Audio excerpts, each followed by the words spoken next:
All right. How's it going, everybody? Welcome to yet another week in Hawkeye Pro Wrestling. We are in week 3 in July. We are less than 2 weeks away from Justice, and I'm very excited for Justice. It's been it's kind of our next big pay-per-view coming off of the Grand Prix final. Not too much has been secured right this second. If I kind of look at the booking for this right now, we do have a couple of things at least, and that'll be, of course, at first, the non-sanctioned match between Brock Lesnar and Tama Tonga. Of course, Tama Tonga has been he's absolutely done with Brock Lesnar consistently interfering in his matches and costing him his shots at the title, and now he wants to exact revenge, and they're not officially sanctioning it, but it will happen at Justice. Non-sanctioned match, Brock Lesnar in potentially his in-ring debut against Tama Tonga. Maybe, just maybe, he'll show up tonight or show up this Wednesday. And then, of course, the main event, the new heavyweight champion Alex Reynolds defending the heavyweight championship in a rematch against Kenny Omega. This will perhaps be Alex Reynolds' final championship defense before Anniversary. Of course, if Kenny Omega wins, then maybe we'll have something at After Dark. But as of right now, this will probably be the last official title defense, unless something crazy happens before Anniversary. And that is currently what we have set up with that. And yeah, we'll get a move on right now. Let's see, we are in Monday right now. There was one thing I did realize with a lot of the stables and teams and everything, it's still very outdated, and I kind of forgot to change that, but it's not really going to affect anything at this point, so I might as well keep it going. I like the fact that Nakamura brought it back up to a 100 after whatever his last defense was, when he beat Cesaro and got a 90. You know, the Kingston match kind of brought it down, but we've been having such spectacular matches that it's brought it right back up. I'm feeling good about that. And the heavyweight title match is the same way. Like, it's been the 80s ever since that Tama Tonga Big O match, which is kind of surprising considering 3 of those matches were Matt Hardy, like, coming out and just destroying it for us. He's been killing it. Was there anyone else that? No. Okay, so there's no decisions officially. So we're just kind of moving and grooving on to Wednesday. I'm feeling good because I was a little kind of iffy about the cards coming up in the next couple of months leading up to Anniversary, but I'm feeling better about it because it's like, okay, I'm now like making this sort of work. It's actually sort of working out really well. So I'm feeling good.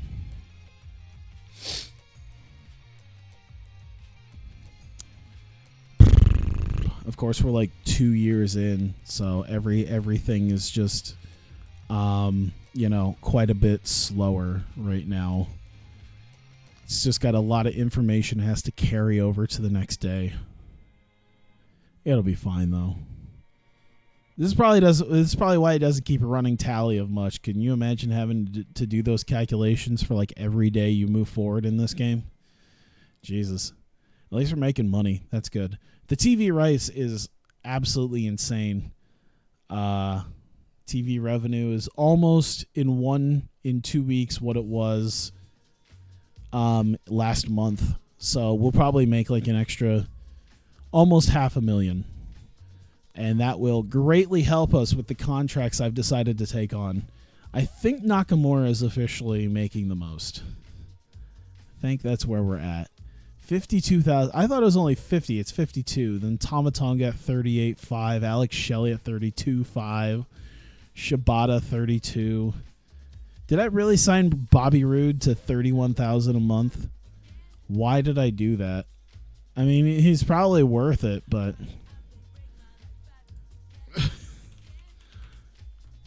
Did I really pay $31,000 a month for him? How much is he worth? $18,000. Oh my god, I gotta push him to the moon.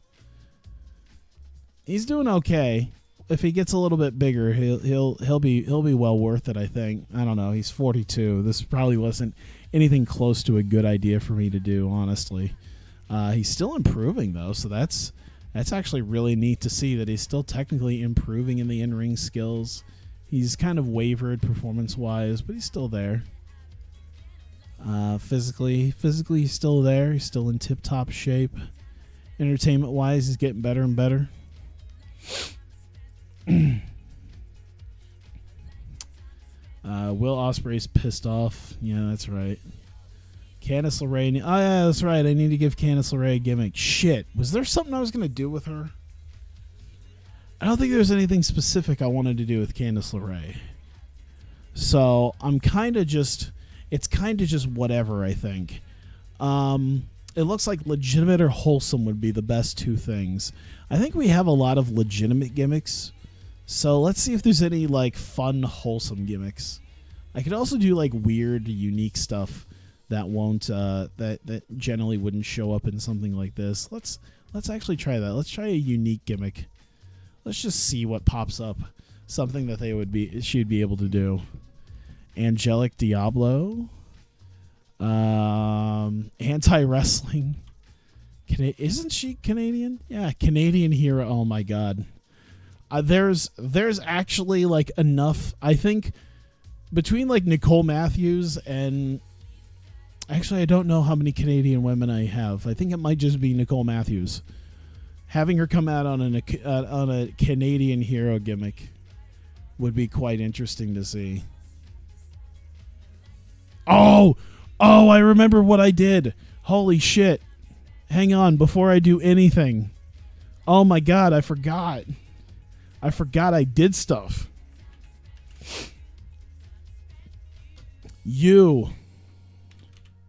Ron Killings. Oh my god. Hang on.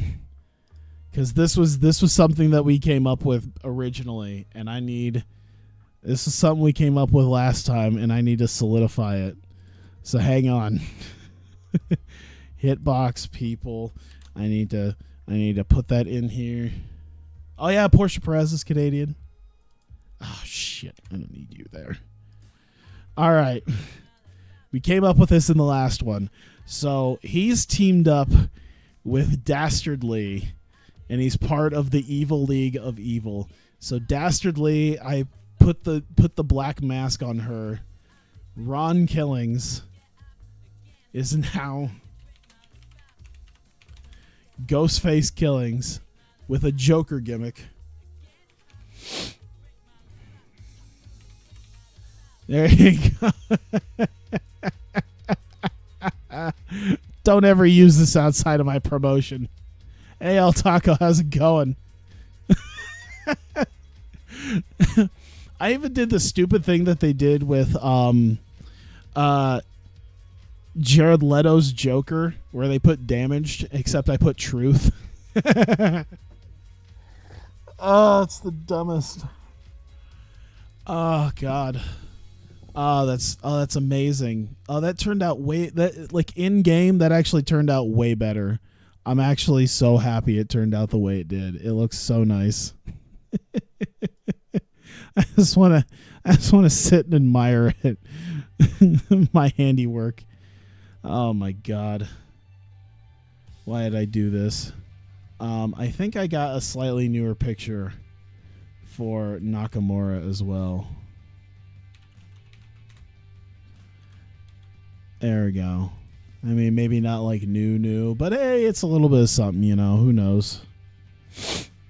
It looks scary. I mean, yeah, it's the Evil League of Evil's Ghostface Killings along with Dastardly. It'll be perfect. Nothing can be more perfect than that. All right. Let's do that. Disturbing. All right. Let's do, I guess we're moving on to Wednesday. James Mitchell will be available to start work tomorrow. Evan Courageous. He's still in here.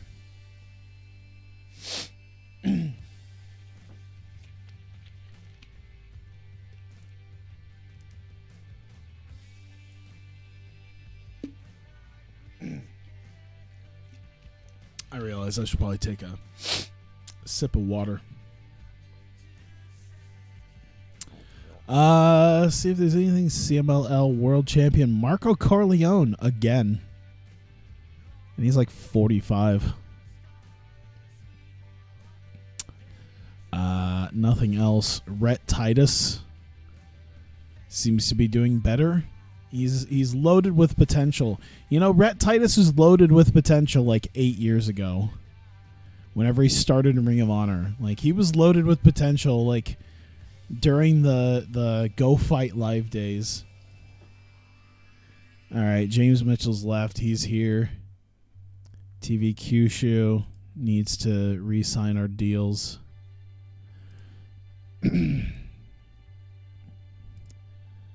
Negotiate, extend the deal for Adrenaline for 3 months. Someday we're gonna get like, even if it's small, we're gonna get like good television there. It'll be nice. TV just works weirdly there. I don't know. Maybe they do have something and I just don't know. Let's see. Commercial. Japan. Yeah. Doesn't look like anything outside of what I'd want. Yeah, Hybrid Entertainment TV would be great, but it also has Honshu Japan as well. That helps. Honshu Japan helps. But I mean, that's not quite everything. I don't know. What'd be the nose? What would be the nose? Let's see. I feel like there's two Fighting TV Samurai. Fighting TV Samurai would probably be the one, and it's probably like they're probably like the 30s or the 40s. You know, that's generally how that shit works. I think we're pretty close in Europe. Yeah, I think we're still probably a little ways away. I'm just glad we have that solid coverage in America, Canada, and England. That helps out. Okay, so all right. Candace, didn't we do something? Oh no. Okay, that's right. We didn't give her something officially. Wow, I just kind of like let that slip and like, all right, let me see this. Equality fighter, femme fatale. She's a seductress. Might be interesting. Where's the station New Japan shows? I think it's Sasashi. I didn't know if I didn't see it. I didn't really check too much. Oh my god. I don't know. I don't know if I want to just face paint everybody. Just find new face paint stuff for everybody. Shark Girl. Oh my god. It's probably way too subtle though. I mean, to be honest, what is so subtle about Shark Girl? She's a shark. Network representative. Oh. Ooh. That might be interesting. That might be interesting.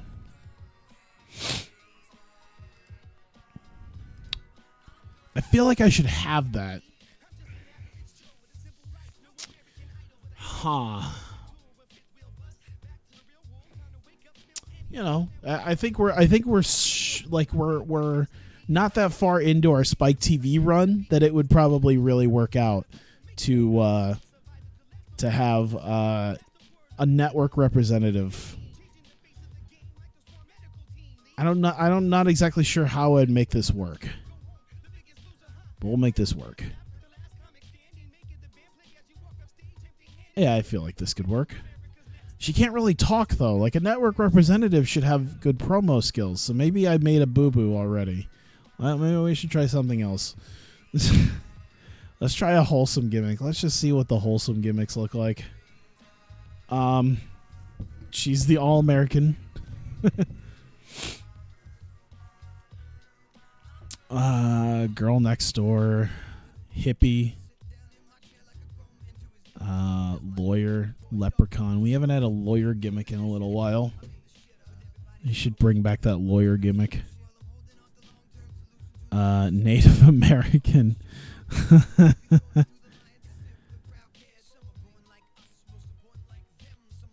Let's see. Gimmick has already been used. Oh, yeah, that's right. That was something I made. Hey, I made it fit in with the rest of it. Simpleton, Technico, Teen Idol, Texan. Oh, my God. I just Photoshop a cowboy hat onto her head. Man, this is really... Candice LeRae. Oh, my God. Once again, I feel like that would require... Her having a lawyer gimmick would also require, like, decent promo skills, which I can't give her. Like, she doesn't really have them. So maybe I should just do something like this. Delirious. Oh, God. Thrill Seeker. Let's try something. Yeah, Thrill Seeker. She could do some flying around, right? Oh, boy. That's fine. Why not? There we go. We're good with that then. I'm good with that.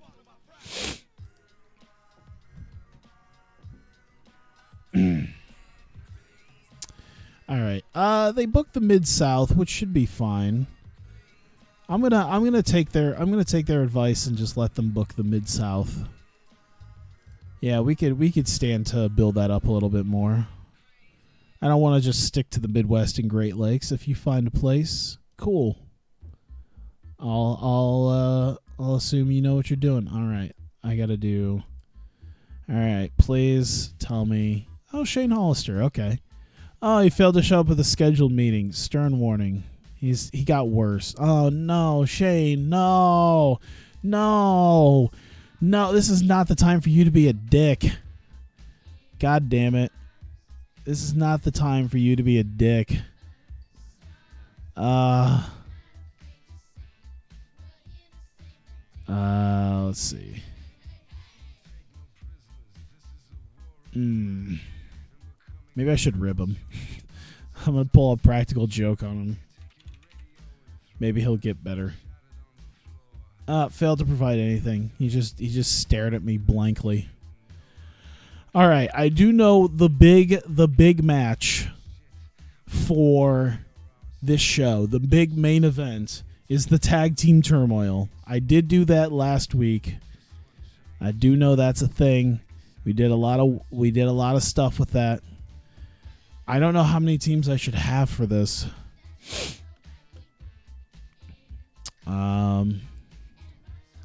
So I'd say 1, 2,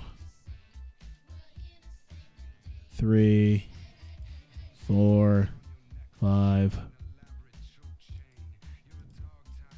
Actually, we're going to take Los Ingobernables out, and I have an idea for that.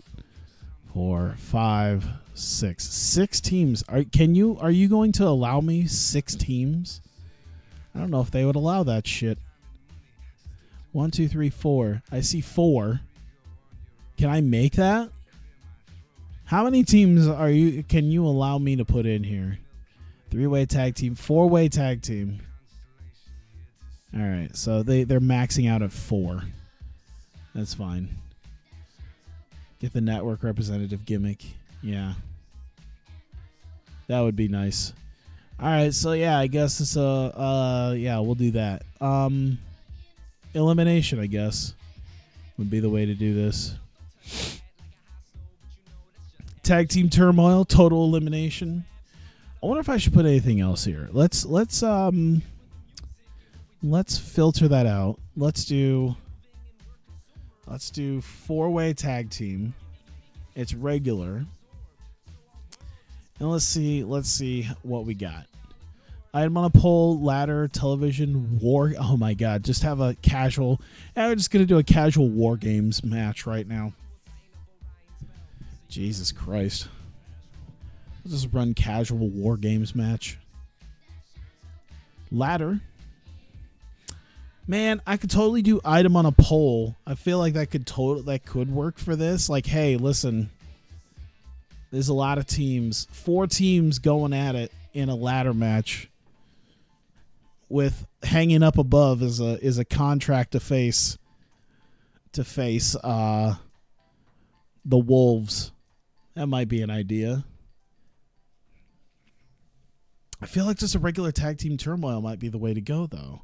I don't really know what they might end up getting hurt. Prestige is average. Injury risk is average. We can keep it low. You know what? Maybe. Oh man. Maybe we'll save that for a later time, because we actually had one of those fatal 4-way ladder matches back in December, which actually gave the Time Splitters their win. So okay, let's put in the Bucks. I want to put in the Briscoes. The Bucks, the Briscoes. I'm going to give a reason to leave Los Ingobernables out. And I think Birds of Prey are also going to be out. I'm probably going to have maybe a couple of qualifying matches for a couple of these teams. So Tex Too Bad will probably lose one. Birds of Prey will lose one. Receipt of Vice could go in there. Probably not the Goats, because Jericho's like quote unquote not really wrestling. And in fact, Jericho will be the reason why Los Ingobernables aren't invited. Time Splitters, and I guess it would be Receipt of Vice. Yeah, let's do Receipt of Vice. No, that's right. That's right. I had I knew what I was gonna do. Let's do Cesaro and Chris Hero, the Kings of Wrestling. All right, the Young Bucks versus the Briscoes versus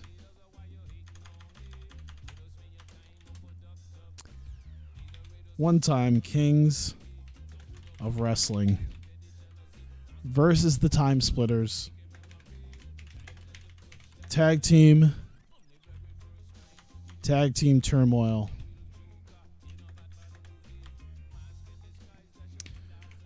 Number 1 contendership. Whoops. Oh my god.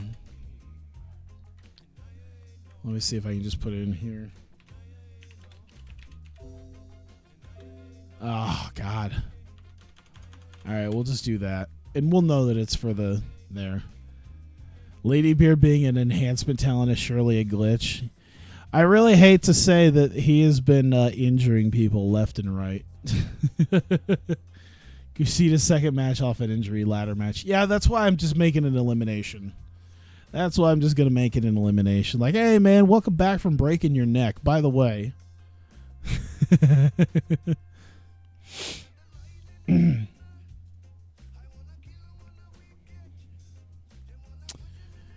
Yeah, I think we're going to give this like 25 minutes. I feel like that's the best way to do this. Isn't Hero in Revolt? Yes, he is. For one night, I ran an angle last week where Cesaro is he kind of joined Revolt for a week so that they could do the Kings of Wrestling.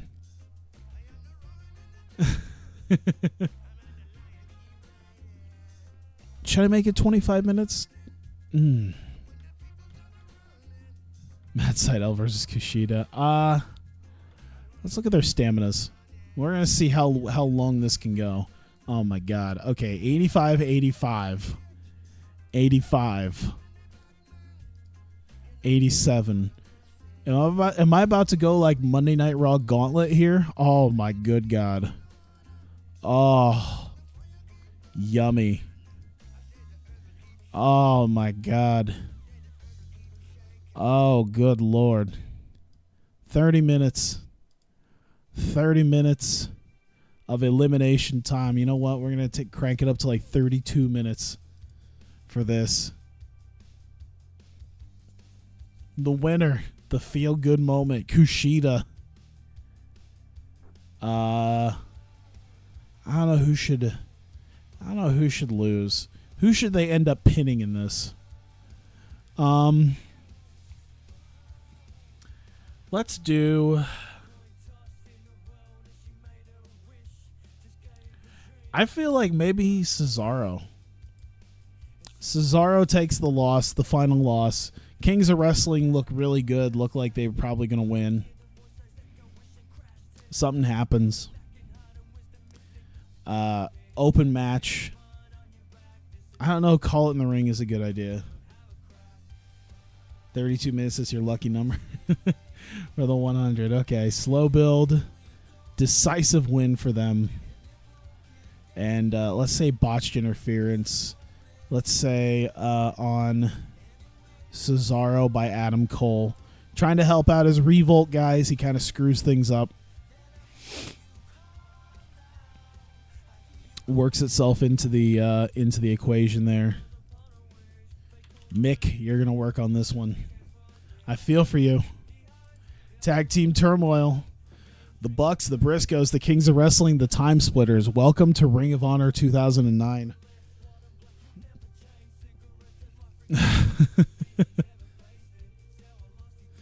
All right.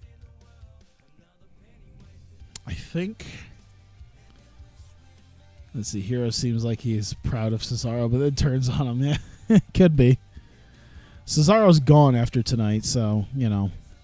All right. Qualifying matches. Oh, boy. I want to figure out how to do this because I don't know if I want to do all. You know what?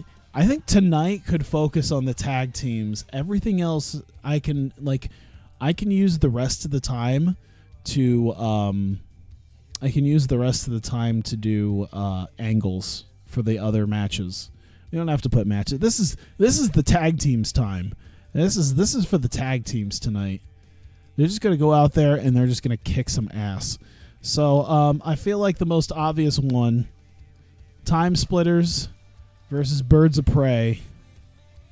Ladybeard's carry. Oh, yeah, that's right. He fractured his cheekbone.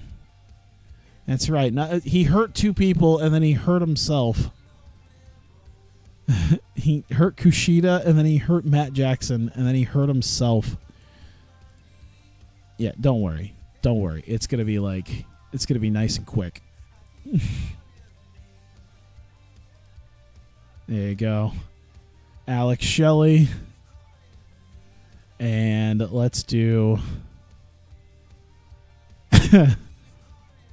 Not an open match. Don't go all out. You just keep it simple in this match, damn it. You just keep it fine. Decisive win. I don't want it to be a complete burial, but yeah, they're just gonna get a nice easy win. Oh my god. Oh my, he's straight up refusing to work with Ladybeard. Holy shit. Oh my god. God damn, that's amazing. Does he just hate Ladybeard now? I want to know that. He hates Ladybeard. He hates I don't blame him. God damn. Dude, he's seriously... That's amazing.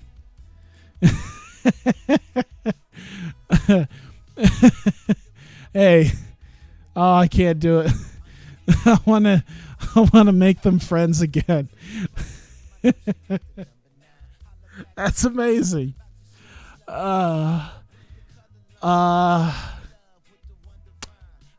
So yeah. If I can't get okay, you know what? That'll be fine. I'm not going to reveal anything until it just doesn't happen. I have an idea, and this not happening tonight is fine, but if it doesn't happen later, it's not good. Oh no. If you get rid of that one match you booked, you can medal them.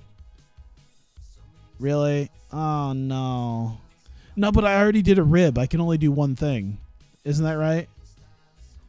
Yeah, I already used it on a rib to try to make Shane Hollister not so pissy.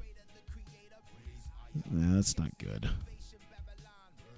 I hope he gets better. That's the last thing I need is shit going to his head now. I'll just have the Time Splitters beat someone else.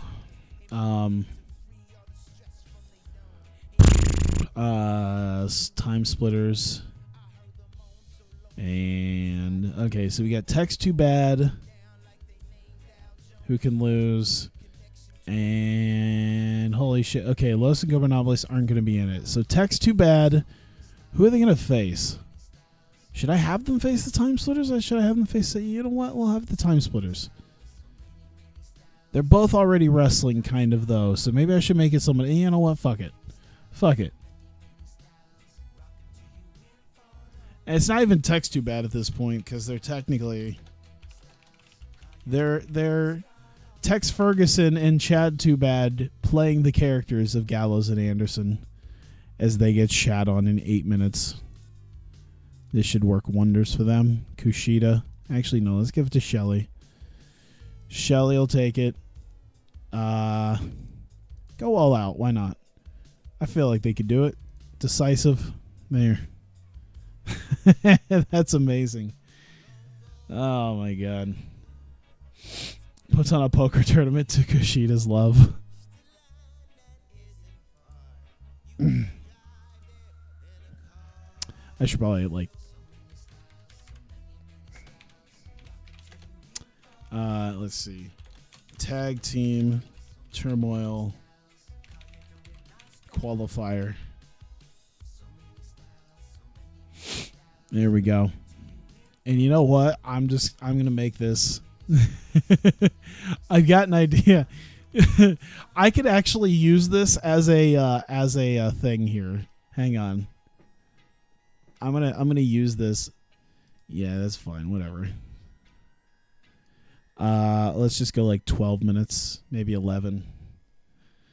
Book Lady Beard. I promise he won't hurt anyone again. Yeah, let's do Sonata. Keep it simple. Open match. There'll be a reason for this. There's a good reason for this.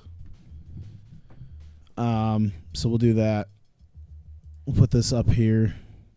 Then we'll do one more match. What type of match should I do? Let me look. Oh, that's right. I need. Oh, that's right. I've got my idea. Okay, so Alpha Noai Jr. Who should he take on? He's an opener, but I want him. Kevin Kyle Sombra. It could be Kylie. Kylie could get destroyed. Alpha Noai Jr. versus Kevin Kylie. 10 minutes should be enough time to make my point. Man, that's not great, but okay.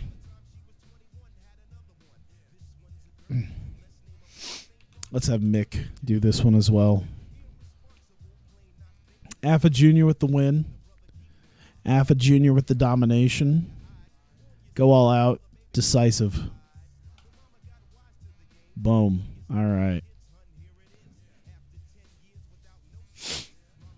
All right. Okay, so now the rest of this can now be built around everything else that's going to happen. So there's a reason that Los Ingobernables are not in. So we can do that. Let's see, Brother Ray, Sonata, Hiromu, Chris Jericho.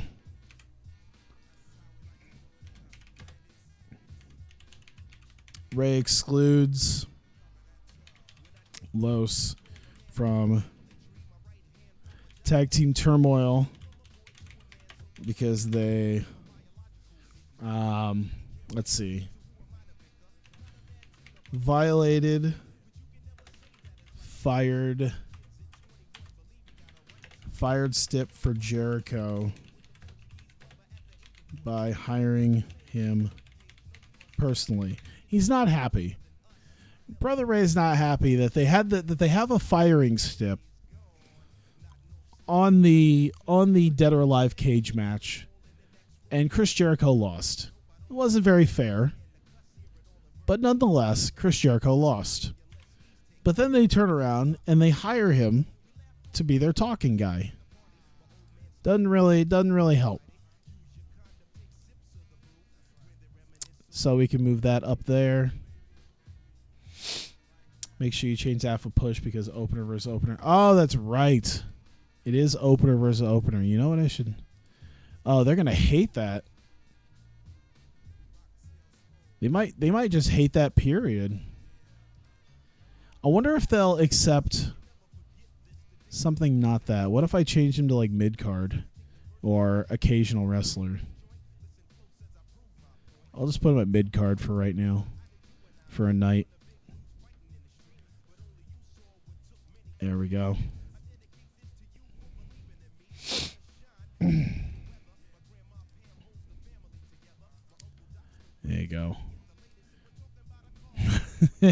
That's all right. We'll be using him to like really get up there. All right, so the Gallows and Anderson time splitters thing. Alex Shelley, Kushida. Should they do a skit beforehand? I feel like they should do a skit. That's kind of what I have done with the time splitters. Even fine, just opener enhancement talent going to head shit. Yeah, it does. Yeah, it does. It was one of those things I kind of forgot about.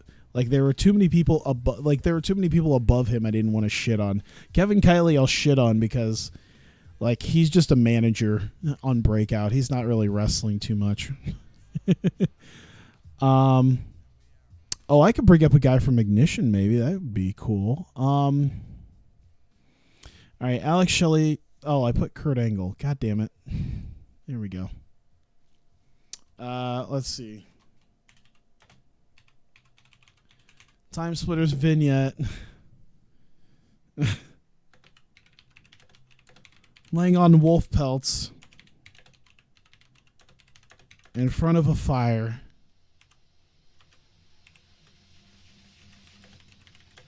As they put on their pads. I like the idea that they have their own unique like fire cabin as they're doing this. As they put on their pads for the match. Here, maybe not laying in front of a fire. How about this? How about... Okay. Let's see. Time Splitters vignette. Standing on a wolf pelts in their locker room as they put on their pads. There you go. Minor success on these. Boom, boom.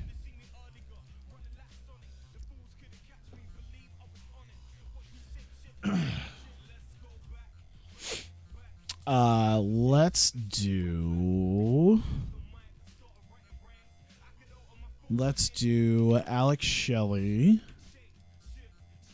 Kushida, and we'll bring Chris Hero, Cesaro, Adam Cole, and Robert Roode out. And we'll just do the entertainment here, and these two as well. Oh, yeah, Johnny Hawkeye should also be out there. But only those four are going to talk. Time Splitters celebrate their win as Revolt is out. Insults exchanged as Revolt claims Kings of Wrestling will unite again. will win tonight. There we go. 4 minutes. There you go. Kind of building that up. Well, it's kind of a big thing for all involved. Everyone kind of gets just a little piece of momentum out of that. Just a little bit of momentum. There we go. Puts that up there. All right. So, La Sombra, Sonata, and Hiromu Takahashi. Brother Ray is out. Ladybeard, Dalton Castle. Can they really, they can't really do too much. All right. Los out.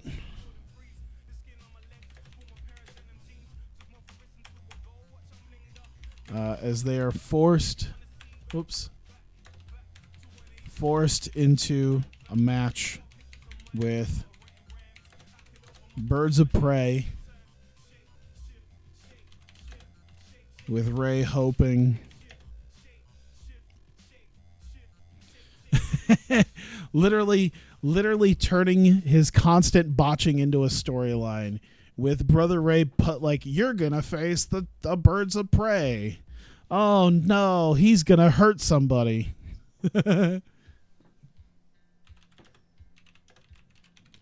Hoping for an injury. Perfect. He'll cut a little promo too. He'll cut a promo.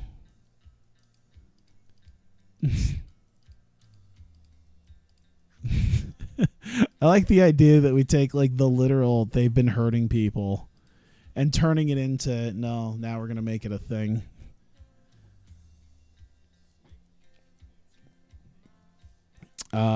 Okay. I'm trying to think about if there's anything else I want to do. I'm good. Let's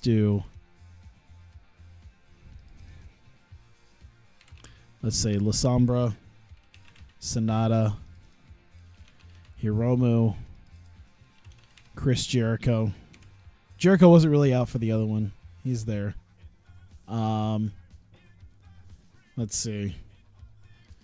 They'll sell their match. There you go. Let's see. Low celebrate as Jericho warns that they will not go down without a fight. And Ray started one. There we go. About 4 minutes. Should be good. Bigger success because, hey, we're standing up to the authority, man. There you go. All right. We got Adam Cole out. Actually, hang on. Did we already do the... All right. We did... Oh, yeah. We haven't done the thingy. Okay. So, Revolt come out. Adam Cole, Robert Roode, Johnny Hawkeye, along with Chris Hero and their new member, Cesaro, and Athenoid Jr.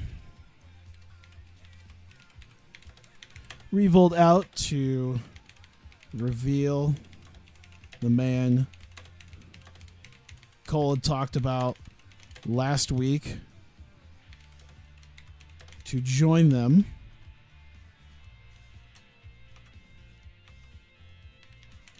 Returning Alpha Noai Jr.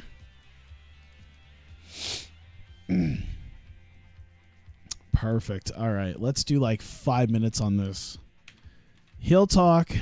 I don't think he can really cut a promo, can he? You know what? Fuck it. He will. He's not really a promo guy, but there's not much else. I mean, his menace, technically. You know what? Let's try his menace. His menace. There you go. Other guys won't really say much. Yeah, they're just kind of there to hype up Revolt. Oh, my God. We got a new member. Big success. Alpha Noai Jr. He's the muscle. He's the muscle. He was the one-man Samoan SWAT team in the beginning days of Hawkeye Pro, and now he's back. So then we got Adam Cole. Oh my God. Can we throw everybody in here? Adam Cole, Alpha Noy Jr., Robert Roode, Johnny Hawkeye. Hero and Cesaro, we'll say they hit the back because they got to prepare for their tag match. So it'll just be Cole, Roode, and Hawkeye out with Alpha Noy Jr. And of course, Juice and Matt Cage are not going to think highly of this. Alpha in this is 34, so I think in real life he's 33. He was pretty young when he was on WWE programming, like 2009. He was what, 24 years old when he was there? Because he was part of Legacy. That was 2009. If he's 34 then he must have been 24 when Legacy was a thing. So yeah. Let's see here. We're going to do selling all the way with everybody.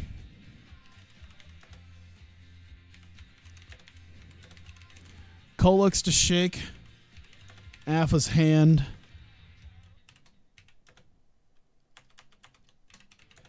Alpha refuses. Instead, pulls off shirt to reveal day one.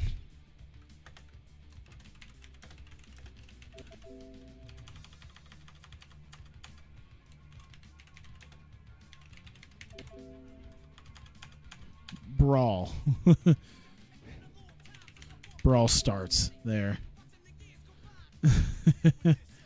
Perfect. And like, we could sell this moment a little bit. I think 6 minutes is a good. I'm trying to think. 6 minutes is an eternity to sell this moment.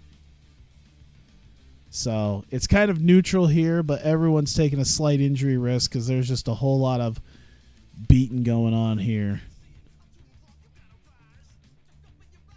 There we go. And this is big for them. This is big for these guys. This is their first turnaround in this beatdown they've been getting against Revolt. This is their first success. Boom. All right. And let me see. Tag Team Turmoil. I feel like there should be maybe a little bit of something here. You know what? Let's not do a promo before that. We can do something after. Let's do Alex Shelley. Let's do Kushida. We'll do Davey. And we'll do Eddie. And we're just going to do straight overness here. Might not be the best idea. 70s. Yeah, it might be good. Might not be good. It'd be good for these guys. These guys are pretty well up. Oh my God. Kushida's about as high up as goddamn Tama Tonga is. Jesus Christ, man. Kushida's right up there with Tama Tonga. I think he's actually more over than my goddamn champion. That's insane. I'm pretty sure he's more over than my number one contender. Oh my God. It'll be fine. We'll use selling. They've been through a grueling match. I think that might be the best idea. Even though for Kushida, it should pretty much be his overness. We're going to do that.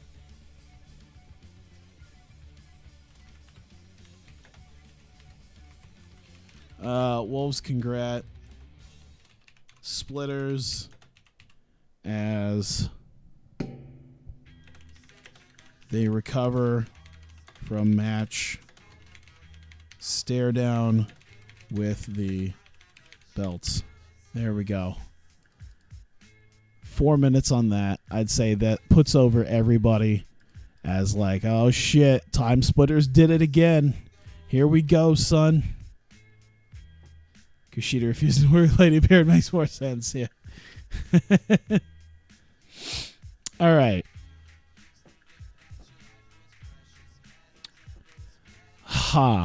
Let me think here.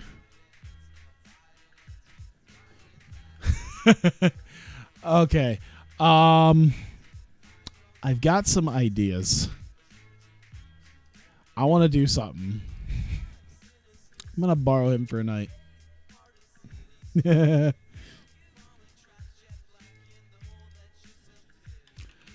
Paul Heyman, Brock Lesnar, and Colby Corino. You can sell, right, buddy? Awesome.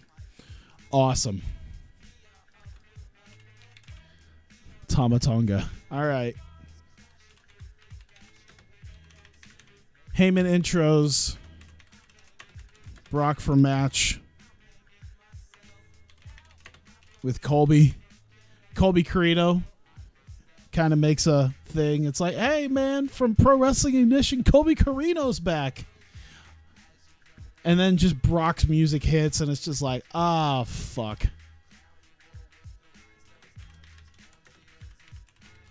Brock destroys with no bell. Let's see. Tama out for stare down. So kind of like the thing where he's ready to kill him. Oh, you know what? Tama out. Held back by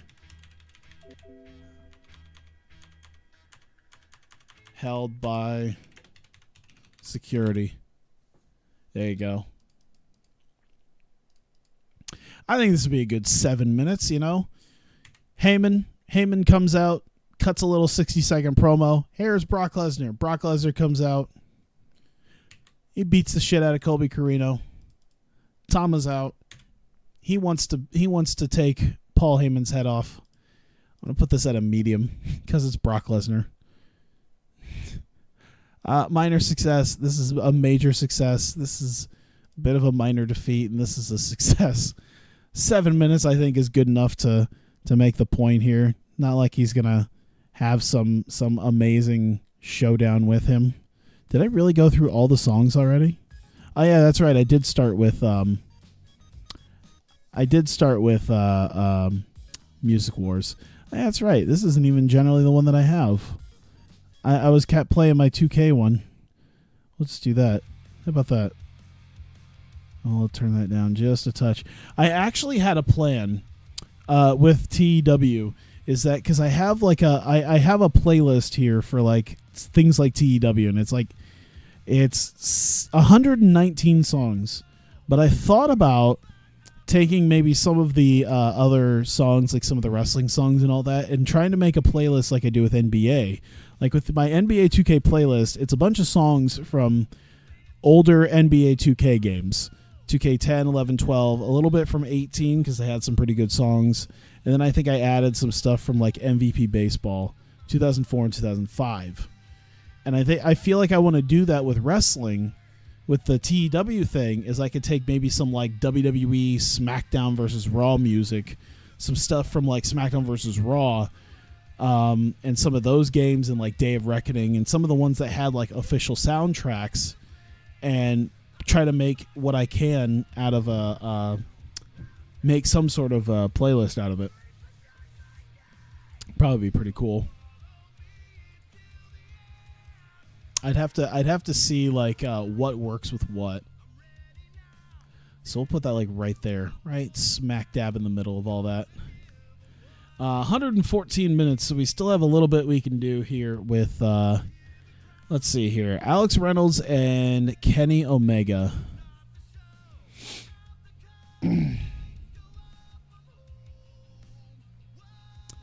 Let me see. I feel like we could maybe wait on Let's see this, Alex. Let's do Kenny, and he's out with the Bucks. There we go. And let's see, Alex Reynolds will take exception to something. So, Cleaner's Closet segment has Kenny. Let's see. Insult Alex over being given the title, being in favor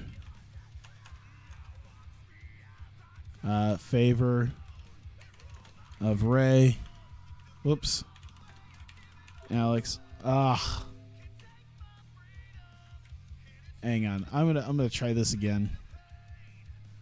Insult Alex over being in Ray's favor. Alex not happy, but let's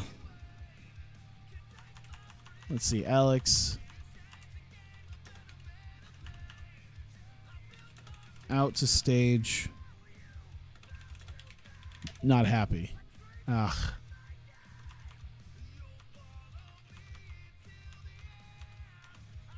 Alex on stage, not happy. Now, of course, he's not going to go down into the ring when you have Kenny Omega and the Young Bucks both down there doing their thing. So it makes a good like thing there. Kind of builds Kenny up a little bit, maybe builds him up a little bit, but he's certainly not going to get himself involved in this nonsense. Oh my God, that's right. I need a what is it? I need a storytelling match. Holy shit, which one of these matches could do it? I think the closest thing to people having some sort of psychology would be this.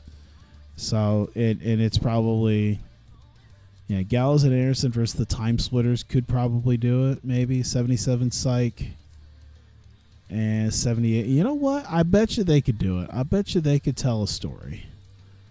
Let's let them be the storytellers, because I bet you they got good psychology. Yeah, they got perfectly fine psychology. So we can leave that to just being a regular match. There we go. And then, all right, I got 4 minutes. And I kind of know what I want to do. I just need to figure out kind of exactly how I want to frame it.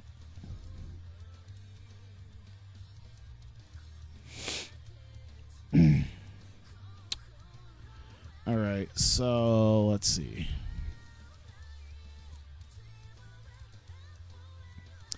Let's do Prince Devitt, Pete Dunne, Shane Hollister.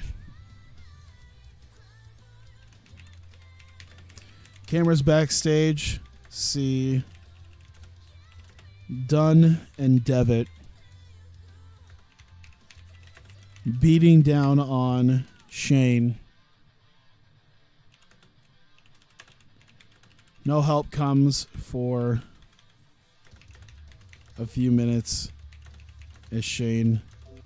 I mean, I think it's obvious Shane's just kind of left there. Yeah, let's just do selling. Selling all around. Minor defeat. Minor success here. There you go. Let's go low. You're not really getting too thrown into the into that. We'll make that like early too. We'll make it fairly early. There we go.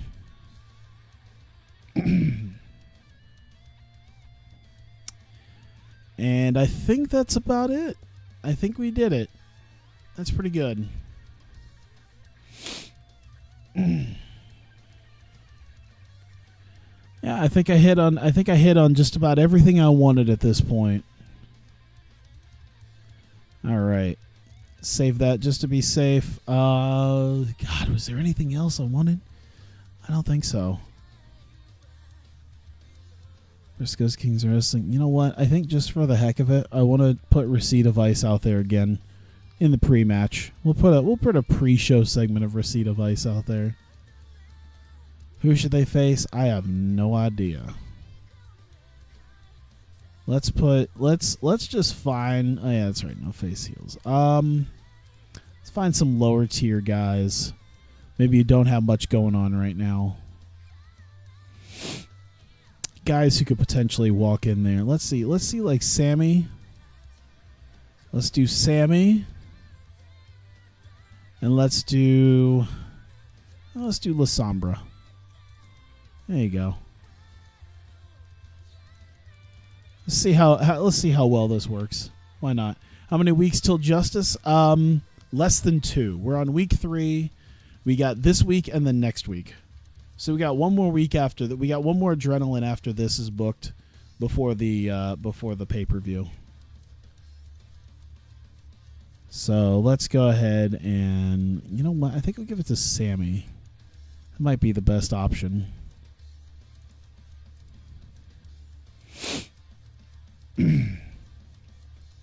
And open match. Decisive. Oh, not a tainted win. Decisive. There you go. I think it's about all I want right now. I think just about everyone else. Yeah, did pretty good. Tozawa Shibata angle. Oh my god, I feel bad. Oh, I never did a Shinsuke Nakamura thing today. Oh boy. That's right, he's supposed to fight today at some point. I don't know what the hell to do. I could take out, you know what? I could take out the Gallows and Anderson thing. I could just completely remove that. I think I might actually do that. I'm just going to cut that segment out. I'm going to cut that segment out. They're going to cut that promo. And I'm going to cut this promo out.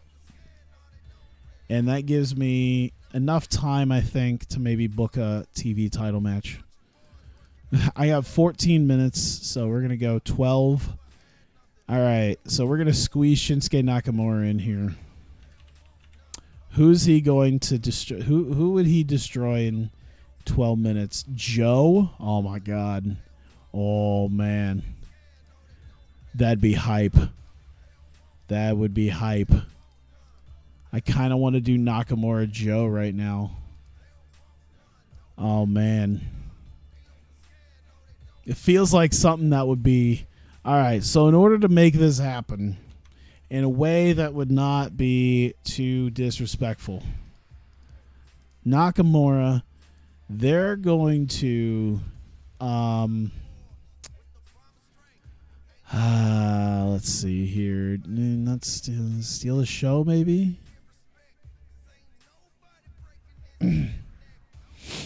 Yeah, just try to steal the show. I think that'd be the best. I thought Mayhem, maybe, but not really. Car Crash really isn't what I want him to do. Wild Brawl's not really that. So let's just steal the show. Like, all right, just go out there. You got 12 minutes to put on the best damn show possible. There you go. What? Analysis. Oh, God, that was the storytelling match. All right. Storytelling. Nakamura to be the victor. Open match. Go all out. Decisive victory. I think that's it. Balls to the wall. Go.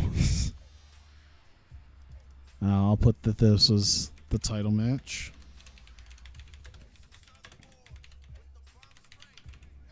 I feel bad because, God damn it, he's been putting on some of our best matches right now, and he's just an afterthought right now.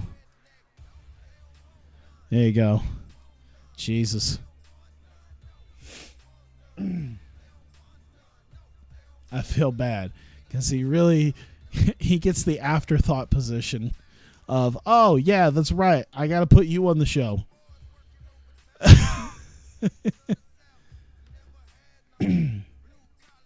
All right, yeah, Shibata and Tozawa don't have to be there immediately. All right, pre-show, Rashida Vice, Sammy Sabay, and La Sombra. They did pretty damn well. La Sombra even got a 73. Holy shit. Very nice. 5,000 people. Goddamn. I hope that was a sellout. 81, 83, 84 for Sammy. Jesus. Did the best out of him. But yeah, La Sombra held his own. I'm very excited. All right, the haluva kick. All right. Time for the show. Starting off, Brother Ray, starting off Adrenaline. We're in his office, and he's arguing immediately with Los Ingobernables. And La Sombra just got done with a match, so he's not quite right there. But basically, Chris Jericho is their sort of advisor, so he's there. And is told that because of Los Ingobernables deciding to kind of go against the spirit of the Dead or Alive match, that they will be disqualified from not being in Tag Team Turmoil because they didn't own up to the fact that Chris Jericho was supposed to be fired, and it had its reasonings for it, but Chris is not happy about it. Los Ingobernables is not happy about it. The crowd are eating it up. How dare they do this to Los Ingobernables, the dastardly Brother Ray. Taking a dookie on him. Time Splitters are in the back. They're ready for their first match back between each other in over 3 months. I'd say it was. I think it was about 3 months ago is when Kushida got hurt. So they're getting ready for their match. They're standing on wolf pelts in their locker room, basically signifying they feel like they're gonna win, and then take on the wolves at Justice. Put their pads on, discuss how they're gonna do things, and the Time Splitters are ready for their big return. We go to another area in the back, and cameras are catching Prince Devitt and Pete Dunne laying the beating down on Shane Hollister. Shane was set to maybe appear later on tonight, being the number one contender. And help didn't seem to come for a few minutes as Devitt and Dunne really laid it on Shane Hollister before they're eventually shooed away by people, and EMTs sort of tend to Shane Hollister as he's not really able to do much of anything right now, as he has been completely incapacitated by Devitt and Dunne. We go very good for 12 minutes. Good for 12 minutes. Thank you for putting that together. Shinsuke Nakamura Television Championship Challenge is in its fourth title defense, as this time he faces Samoa Joe in a quite good match. I think if I gave them longer times, built this up a little bit differently, he'd probably get close to a 90, I think. 86 and 80 is very, very good. But either way, I have them just absolutely kill each other for 12 minutes. It looks like it did about as good as it could in the 12 minutes I gave them. But they just go balls to the wall against each other. And Shinsuke Nakamura hits the Bomaye on Joe and retains the title in very close fashion, I'd say. He nearly lost to Joe, but ended up getting the win. And, oh my God, good Lord. Kenny Omega is coming out for a Cleaner's Closet segment, and the crowd are so hyped up. God damn. Kenny Omega coming out, discussing the main event of Justice, of course, as he challenges Alex Reynolds to get his title back. He's out there with the Young Bucks. People are just throwing up Elite chants everywhere. People in Oklahoma are just going crazy right now for the Elite. And he insults Alex Reynolds over being the champion. And even though he had to beat some people, he got in maybe through some dubious means, thanks to his being Brother Ray sort of playing favorites. And, of course, Kenny Omega doesn't seem like a personal favorite. But Alex Reynolds is definitely sort of Brother Ray's personal favorite, almost pet project. And Kenny Omega's not happy about that. Alex Reynolds coming out to say a little something. He comes out with the belt. And he doesn't do much. He kind of looks them down. Just kind of eyes them down as Kenny Omega and the Bucks are ready for him to come down and confront them. And Reynolds thinks better of the situation. You know, 3 guys on 1. Doesn't want to get into any trouble right this second before his big title match. So we move on. And we have Los Ingobernables out, this time with La Sombra. And, Chris Jericho is sort of there as moral support. He's not there, really. But Los Ingobernables are out, and, they were told they have a match. They told, even though they weren't in the tag team turmoil, maybe Chris Jericho had talked to Brother Ray. Chris Jericho not out there after he was trying to convince Brother Ray of letting him in. Brother Ray instead decides that they're going to put them in a tag match, and if they really want a tag match, then you're going to have to face a very dangerous team. Dangerous in a different way, because Lady Beard has been known to injure people, and he's kind of hoping for maybe an injury and putting an end to Los Ingobernables by putting them up against the Birds of Prey in tag team action. We'll see how this works. 78's not bad. Hiromu Takahashi was the head and shoulders better. And, it's not surprisingly Lady Beard was the worst one. Hiromu got an 86. Holy shit. He can put on a match, man. Hiromu can put on a fucking match. He carried that shit. He straight up carried that shit. Lady Beard carried this match. Hiromu carried the shit out of this match, and they get out of there without a scratch on them. Well, maybe they're a little beat up from a match, but either way, just over 10 minutes. Los Ingobernables getting the win over the Birds of Prey. And after that, the 3 members, or the now 4 members of Los Ingobernables are out there. Chris Jericho, who is incensed that after he thought he had maybe seen eye to eye with Brother Ray, obviously had not. So the other 3 celebrate, but Chris Jericho grabs the mic and looks into the camera and tells Brother Ray that Los Ingobernables are not going down without a fight. Much like he's not going down without a fight to be fired. These guys are not going down without a fight either, and that Brother Ray has started one with them by doing what he has. He used to hurt everyone's here, forced to put the title on him. Oh my god. First I'll have Kushida win the belt, and then I'll have him drop the belt to Lady Beard. It'll be great. We are hitting all goddamn cylinders tonight. Paul Heyman coming out, cuts a little promo about Brock Lesnar, then introduces Brock Lesnar. You know, he's not around too much. He's only had a couple of appearances, but hey, he's finally arrived on the TV show. Brock Lesnar is out, and okay. Actually, it would probably start with like the jobber entrance for Colby Corino.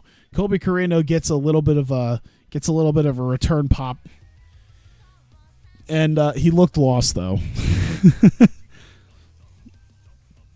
And Colby came back, and Heyman and Brock Lesnar, and a bell didn't even ring to have Brock Lesnar face Colby Corino in a match. An official bell didn't even ring. Brock Lesnar just suplexes the shit out of Colby Corino. Referee can't even start the bell, and eventually just kind of gives up after Brock F5s Colby Corino a couple times. Tama's coming out because, hey, Brock Lesnar has finally shown up. Tama's sprinting down to the ring, but security is there to sort of tackle them. Maybe they're like waiting along the barricades. But, they sort of tackle him, keep him down, keep him from getting in the ring. As Brock Lesnar, after a couple F5s to Colby, is strutting around the ring, bouncing, telling him to come into the ring, and Tama Tonga is frothing at the mouth to get to Brock Lesnar, but he'll finally get his hands on him at Justice. We go on to Revolt. Adam Cole is out with the rest of Revolt and their new guy Cesaro, and at least for one night, and he introduces the man that he was talking about last week as the guy that he had talked to from their organization as a guy who could help them, and sort of joining that Hulkamania idea was the returning Alpha Anoa'i Jr. And so he reintroduces the one-man Samoan SWAT team, and as the guy he brought in to help them, and in a shit match. It didn't even putting him as a mid-carder didn't help, but even in a shit show of a match, like, they both did fine, but they just not like big. It's just, I maybe should have put this towards the beginning. But either way, it probably doesn't help that it was a dominating fashion thing. Like, he's just destroying Kevin Kiley rather than like wrestling him. But Alpha Anoa'i Jr. over the course of like 9 minutes just destroys Kevin Kiley, and maybe hits like a Samoan. I don't know what his finish is. Honestly, I'd have to look. But they're both equally shit. But Alpha Anoa'i Jr. destroys Kevin Kiley and gets the win here, and the rest of Revolt coming back into the ring to congratulate him. Hero and Cesaro had gone back to the back to prepare for tag team turmoil after this, so it's just Rude and Johnny Hawkeye and Adam Cole. Adam Cole goes to shake his hand and get him a little something for Revolt, and Alpha Anoa'i Jr. is just standing there and doesn't accept his handshake, refuses it, and tears off the tank top that he was wearing to reveal a tank top that says Day One. And it's at this point that Juice Robinson and Matt Cage have jumped the barricade from the back into the ring, and they clear the ring of Rude and Hawkeye and Adam Cole, as it seems as though Adam Cole's plan of bringing in Alpha Jr. as part of the Muscle has backfired, as he has joined his fellow Day One guys, Juice Robinson and Matt Cage. Solid. God damn. Holy shit. All right. Look at this. Oh, look at all the hundreds. Look at all the hundreds. I feel like if it was just like the Briscoes versus the Time Splitters, it'd have been like perfect. We would have gotten it. Good God, man. Needless to say, the guys who have been around teaming forever showed a lot of chemistry with each other. Suffer from a lack of psychology, which seems to always happen in a Young Bucks match.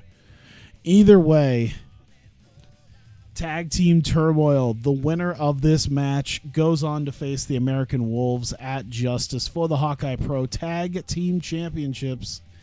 And after nearly 32 minutes of eliminations in this tag team turmoil, the Time Splitters at the end. Cesaro eliminated first, then Chris. Oh my God, they just dumped.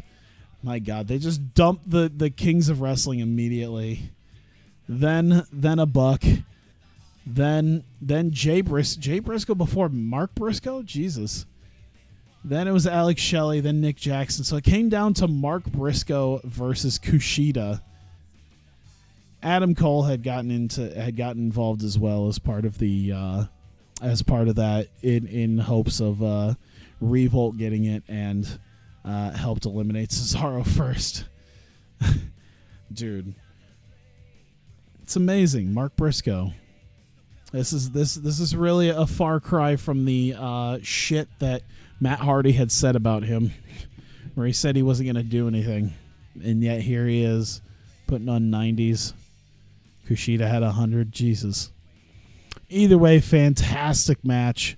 And because of tag team turmoil, this gives us officially right now 2 versus 2. We have got the American Wolves defending the Hawkeye Pro Tag Team Champs against the returning Time Splitters. Hawkeye Pro Tag Team. There you go. Another match for Justice has been booked. And there you go. We end the show, of course, with the Time Splitters selling their injury, selling the length of this match, 32 minutes. And the Wolves come out to congratulate them. They kind of have a stare down between the 4 of them. The Wolves raise up their belts. The Time Splitters, not very amused, are looking to take it back. And that is the end of the show. Ladybeard was used too much. Dalton Castle, Chris Hero, Cesaro was used too much. All right, sure.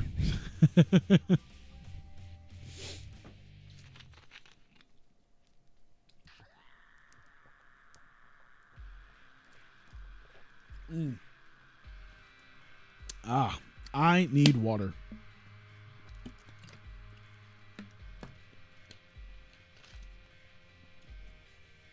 We had a 30-minute match, and it still took me an hour and 20 minutes to book that shit.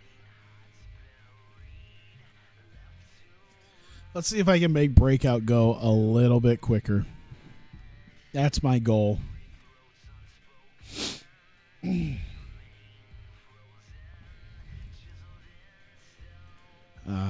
Okay, first off, all right, Cesaro's gone. Yay! Got to get that TV deal there. Mark Briscoe, Jay Briscoe aren't feeling it. 2.19. Holy shit. What did we have last time? 2.01, 1.9. Look at this. Dude. Where were we at? Like, we were at a 1.0. We were barely getting 1.0. Okay. So we get to May. May is when we finally hit like a 1.0. At least a 1.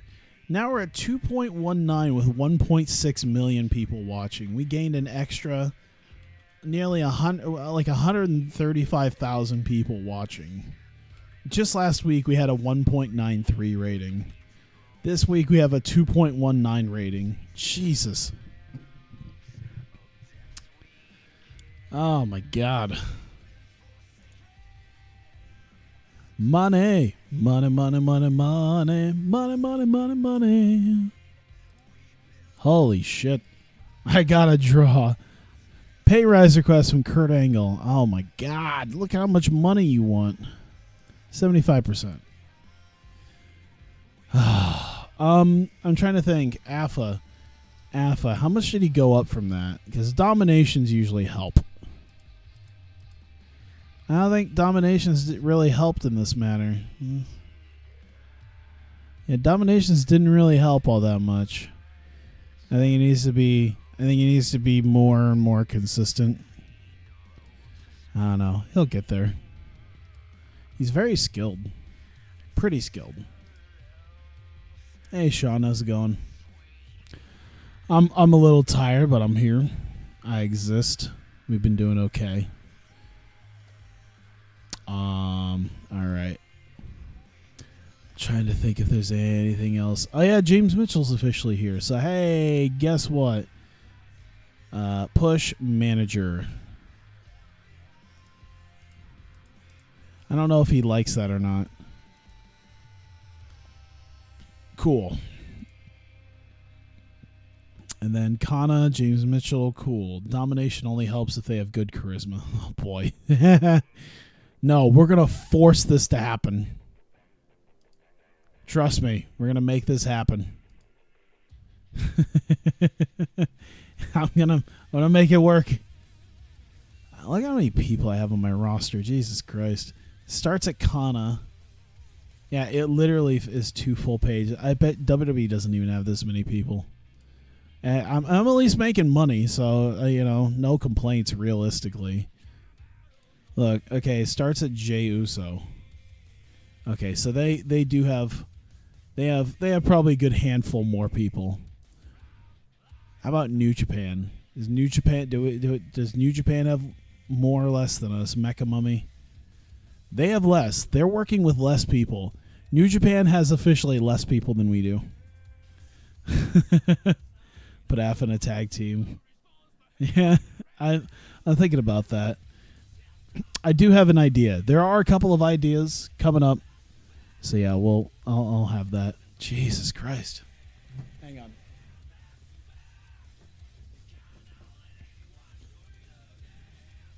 I'm really surprised by the Kushida thing. That dude is, god damn. He's got to be like top 5 in America. Right? He's 3. He's literally right behind Tama Tonga. Holy shit. Is like Tama Tonga slightly more consistently 90 and 91. But Jesus. He's literally right behind. He's actually bigger than Triple H now. He's a bigger name than Triple H. Bigger name than John Cena. Alex Reynolds is right up there too. That's crazy. Did he gain some popularity just recently? No, okay. It's kind of staying steady. One of the tag team already, Beauty and the Beast. There's Io Shirai at 14. All right. See if there's anything else. No. Wrestle 1 get Nakajima. It's all pay per appearance though. He's a freelancer. Otherwise, I'd probably want to get him.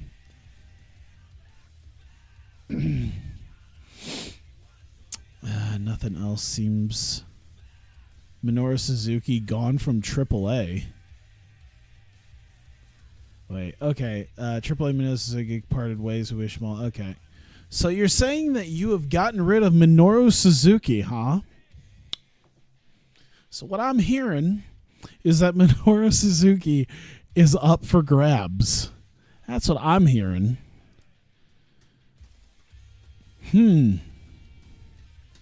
This could be interesting.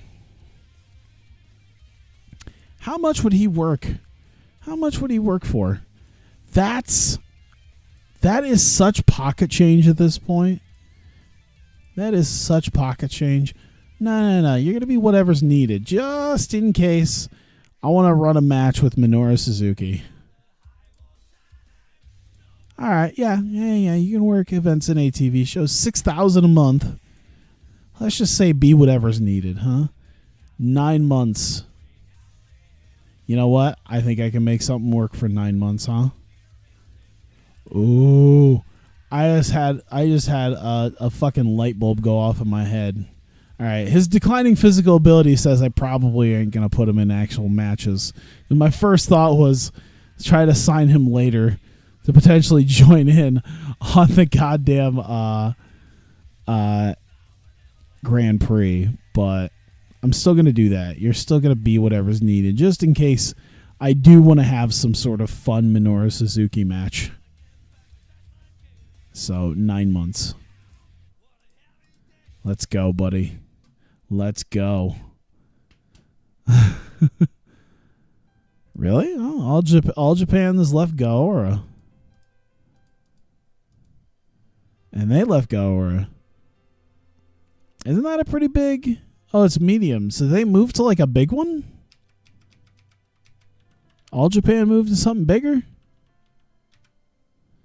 Oh, they went to Nippon TV. Jesus Christ. Okay. Yeah, that makes some sense.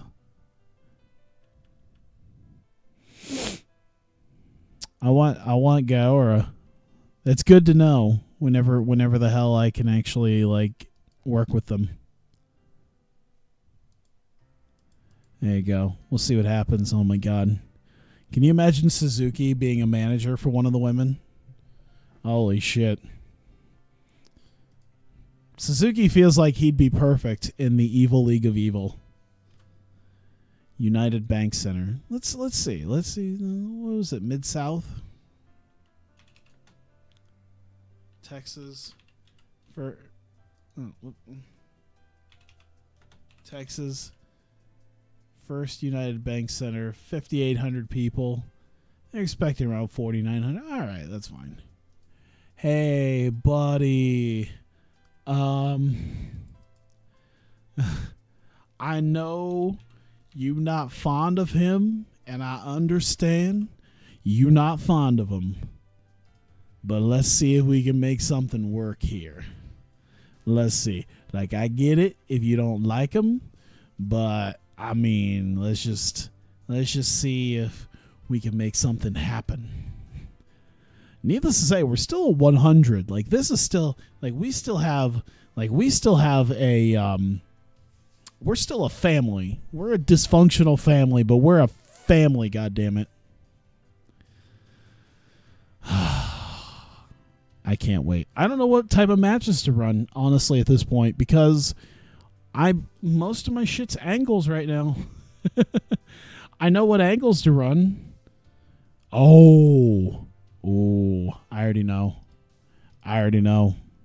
One of them, for sure. Leave a Corp. The Revolution. Should that main? Probably not.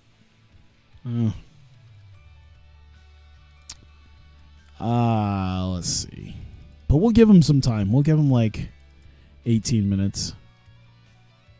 Stamina's good. Stamina's really good. Can't you girls learn some psychology?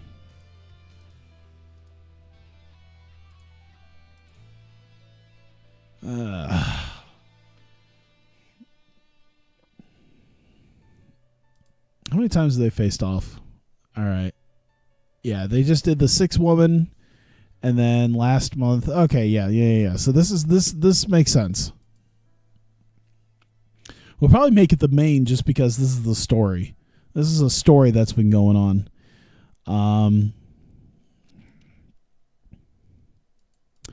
I'm thinking Courtney Rush is probably slightly more over. I almost want to give it to her because I think they'll be more apt to take the loss from her. We'll do that. Courtney Rush, and I think Becky will take the loss.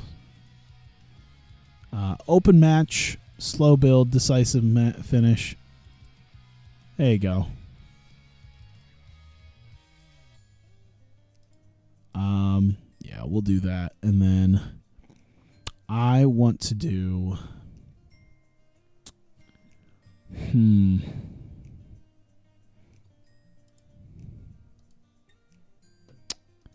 Let's do Io as the champ. She hasn't really had a match quite yet. She won the belt. She hasn't really had much of a legit match. She had the Hikaru Shida match.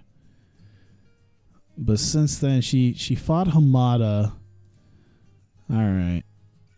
Let's see how well she can carry Nakajima. Nakajima is quite skilled, but there's just something about Nakajima. Just not. She'll benefit greatly from this. Oh man. We can give this some room to breathe, man. All right. Yeah, let's give it like 21. I swear, it was actually, I think I've talked about this before. Like, I've had the idea of, like, it'd be nice if, because a big thing that I like about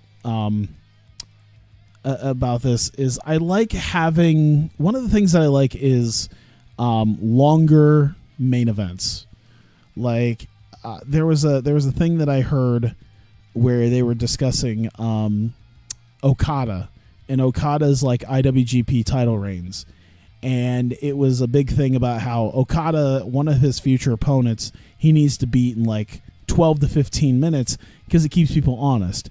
Because if you ever watch an Okada IWGP title match, you can go take a poop, walk the dog, and do your taxes and be back in time for the end of the match. So I kind of understand.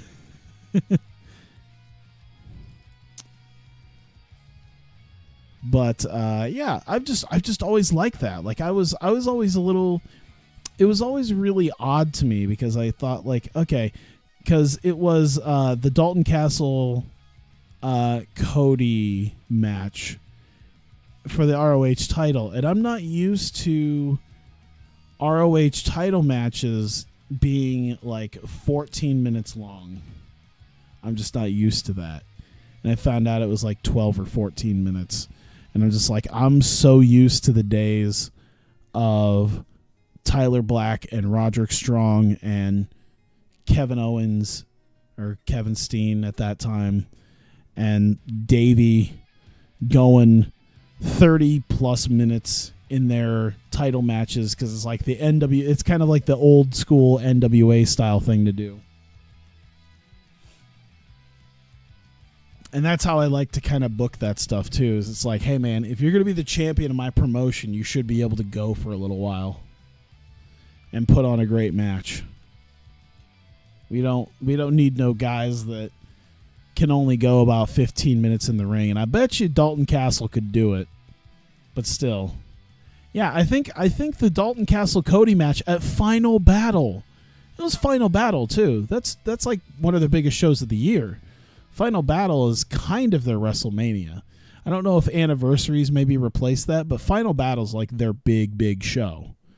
And it was 12 to 14 minutes for the world title match on their big show. And it's like, I don't know. I would have expected like at least 25. I think at least 25 is good. Okay, so let me see here.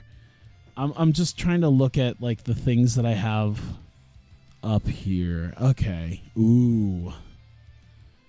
All right. So we're gonna front load this show with things that should help. Dash, Kyrie.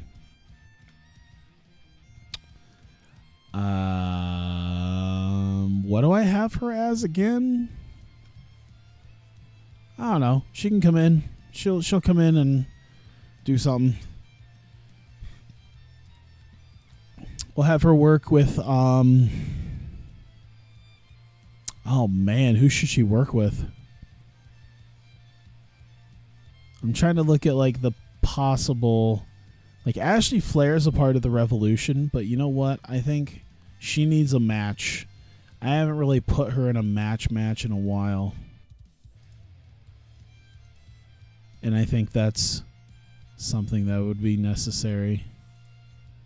How many matches? I have 2 matches. So maybe Ashley Flair could face somebody else, but we'll just do this. And I think 71, 82. She's very good. 89, 77. 77, 74. 75, 88. Oh, actually, I have an idea. I have a better idea. We're going to put on maybe another one-on-one match. I'm just going to straight up do Dash versus Candace. And we'll see what we got. 20 to 30 minutes is the top championship. You want to fight to the death to be the very best to come in. Yeah, that's what I'm thinking. Like I'm sitting here watching like Roderick Strong versus Tyler Black at the fucking Hammerstein Ballroom going 30 plus minutes. It's like I remember the Go Fight Live days of that where they just had these balls to the wall matches forever. It was great.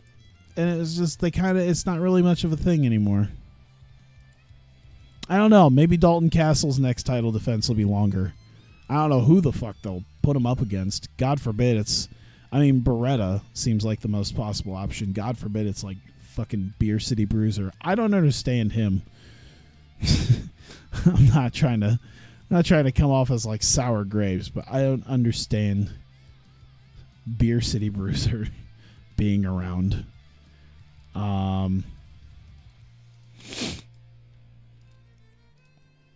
Dash, open, slow build, decisive. I hate doing this because it's such a formula to see. It's such of like a generic formula to see like the best. All right, let's see what we can get out of them. I mean, it's a good test for Candace at least. It feels like a very generic formula for getting like the best possible match out of somebody. And then I want to put Ashley Flair and I'm trying to think how I want to do this.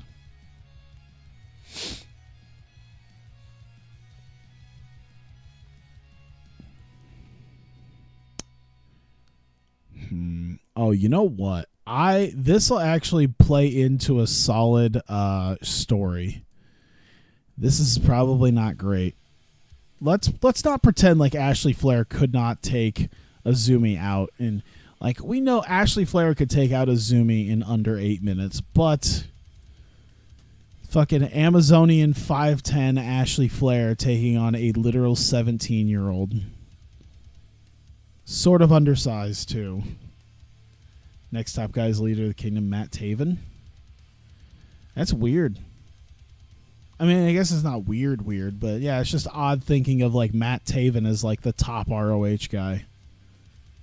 I think it's because ROH has basically just become a vehicle for like guys who are in New Japan. So it's kind of meh. You know, it's mostly just New Japan guys at this point. There's a few Ring of Honor guys, but at this point, most of them are in New Japan that aren't named Dalton Castle, Cheeseburger, and Jay Lethal, and Beer City Bruiser. Let's just go all out. There we go. Whoops. Move that there. Move that right there.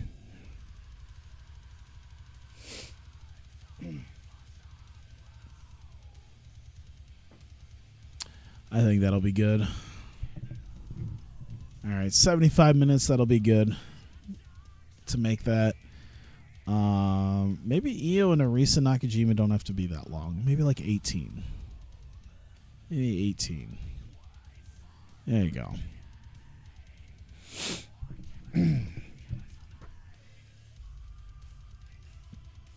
All right, Paul Heyman, Io Shirai. Cody's doing things with Kenny. I don't know who's the top heel. Like, yeah, like it could be Beretta, which is cool, but Beretta is also a New Japan guy.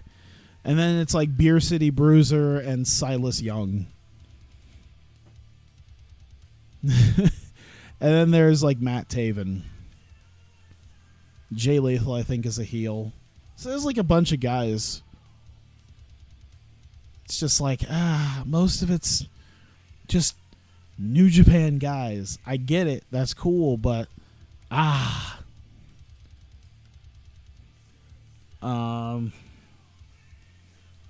think the Addiction are still there. I would assume Daniels and Kazarian are still there. I don't know, honestly.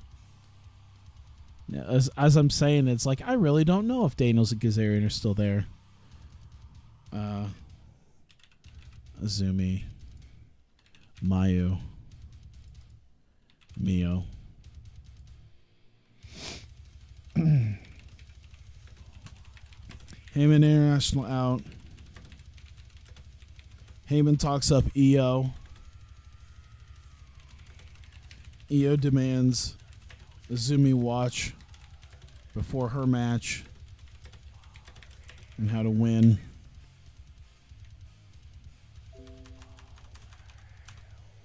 Here we go. Entertainment. You just stand there. My success. You guys just do that. 5 minutes. Put that there. That's how we open up the show. So, Io Shirai, Azumi, Mio Shirai.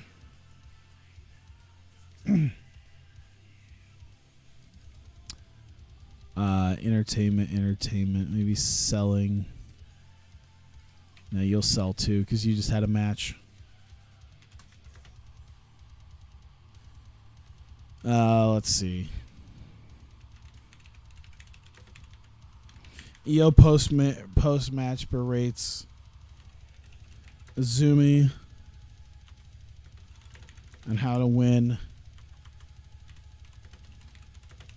Mio confronts on her tactics and gets in her face before. There we go. Maybe like a good 4 minutes on that. I don't know if acting would be a better idea. Yeah, I'll just throw it all in there as one. So minor. Yeah, why not? There we go. Whoops, I spelled that wrong. There we go. Matt Taven's going to be ROH World Champ. That'd be interesting.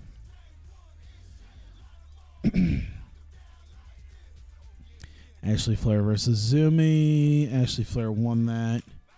Io, Zumi, Mio.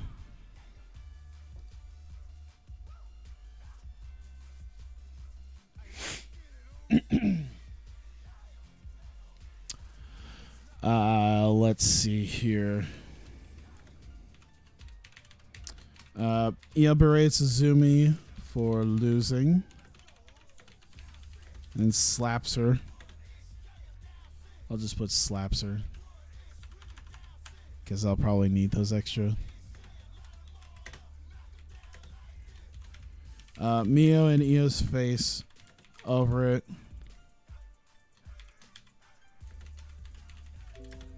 Oops. Io doesn't care what Mio has to say.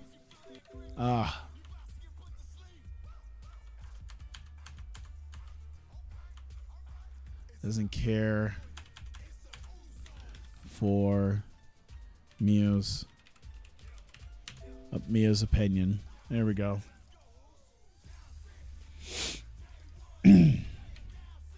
Selling. I guess selling. There, that's how we'll do that. There we go. It's a minor defeat, but it's a slap, so it's not like... There we go.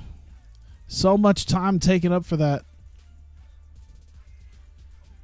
All right, so we've got that taken care of.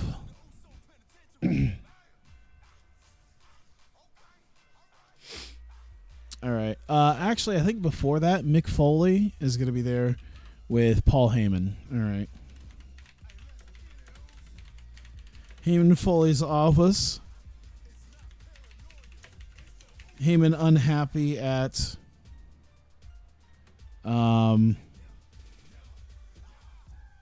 what's the word?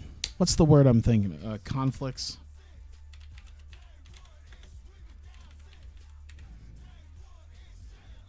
Foley books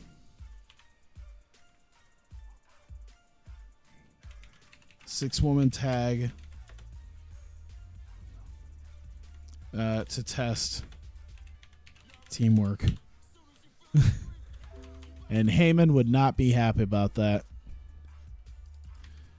There you go. There's like 3 minutes there. First to win the TV tag, 6-man and world. Interesting. There we go. Dash. Kyrie. Literally forgot what I had already made as Candice LeRae's gimmick. Thrill Seeker, that's right. That's right, because she can't really cut a promo, so who cares? She'll just show it in the ring, I guess.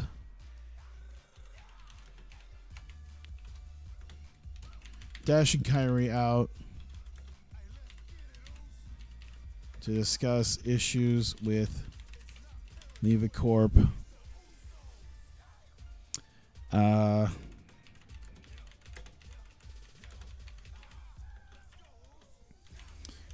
don't plan on stopping now. I'll just put that out there, yeah. There we go. So once again, Levacorp kind of dealing with the Revolution, but hey, Dash and Kyrie are not done just yet. In fact, I think what I'm going to do, Dash is out with, and Leva Bates is out there. And let me see here.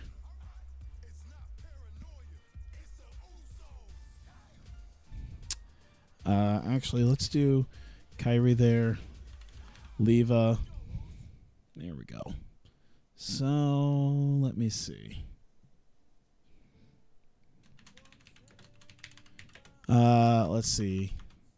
Leva out to question Dash about if she knows her. Says Dash is not worth the time to deal with.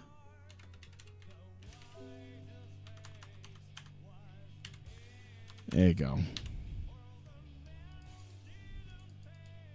And then just like 4 minutes on that, I'd say.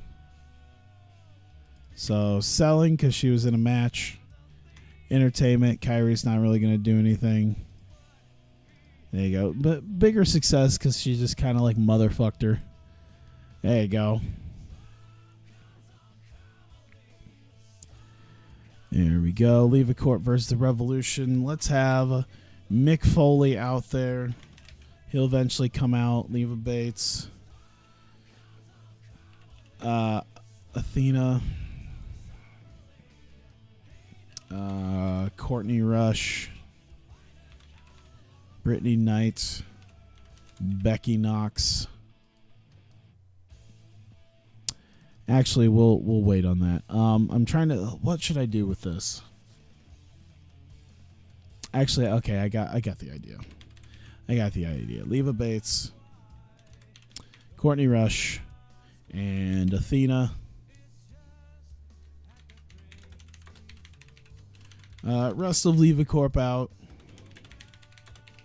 for their match. Leva demands when they win tonight to get a spot in the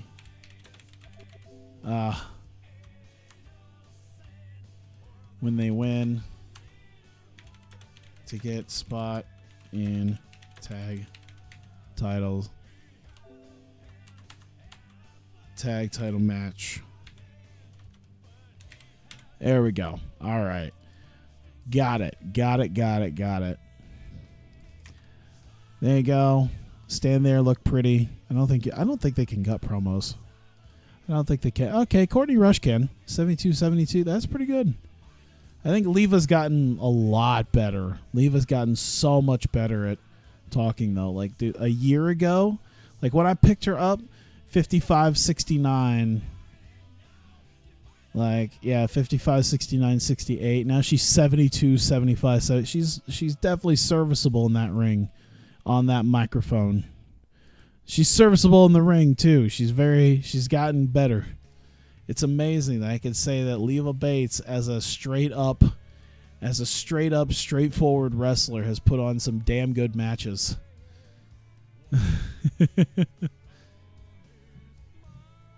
Putting on some stuff as soon as she's with someone who's like decent, like 70s. Fucking hell. And she's getting up there in her she's getting up there.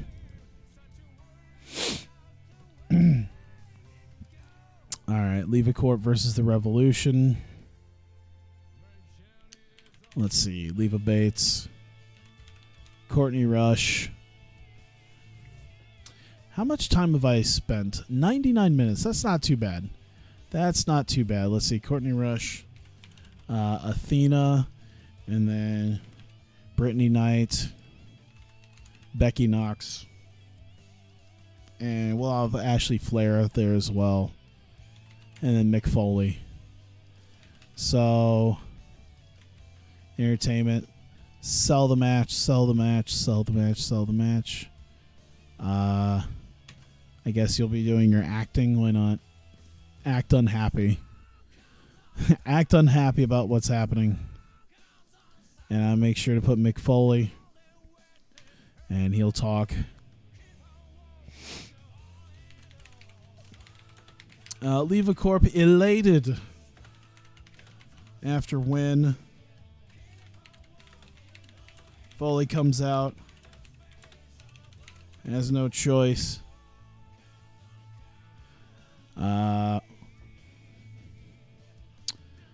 But to leave a Corp.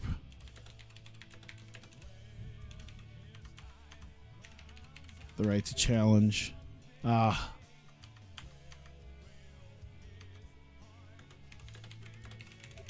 Damn. The right to be in. He's have to say, like, hey, guys, you're the #1 contenders.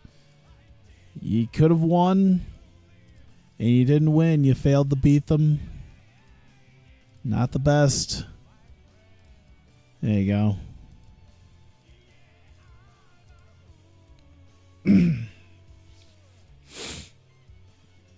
All right.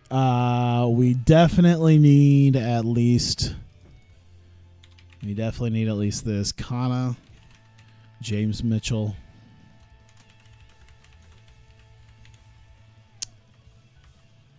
Kana in parts unknown. Whoops. Unknown.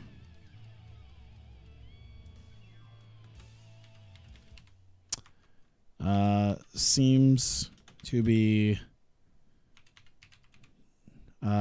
training.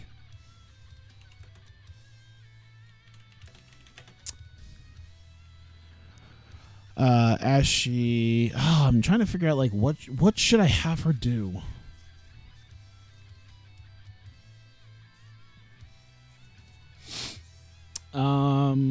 God damn, I'm thinking.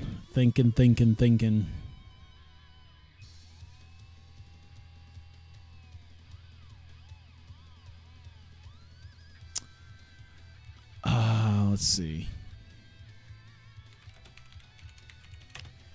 As she is, whoops.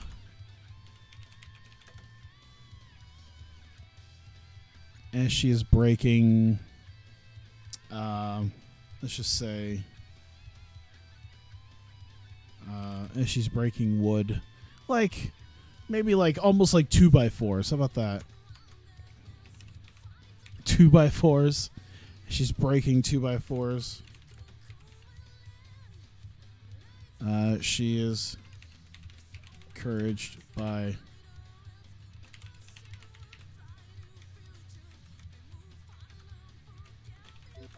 all right, yeah. So it's just the subtle, like, yes.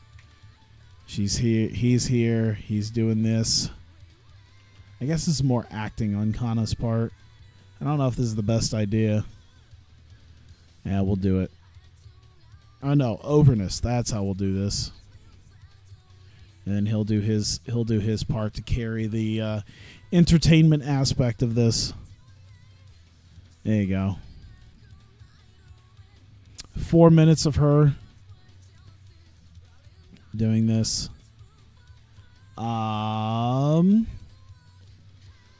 Let's see. I'm trying to think.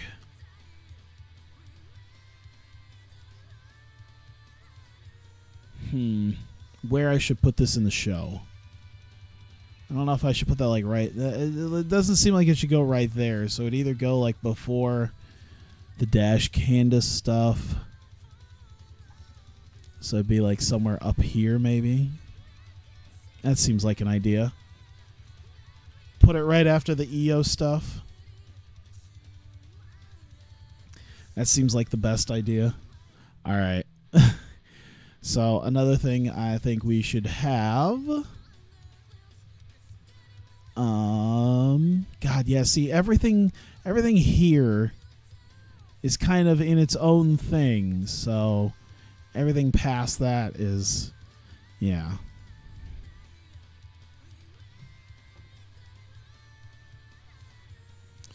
Let's see. Oh, Jesus. Dastardly. That's what it was. Dastardly. Ghostface Killings. And Mary Dobson.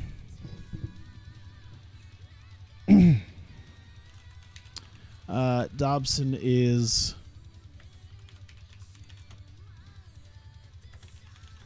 dealing with a victim. Lee and Killings sneak up to talk to her.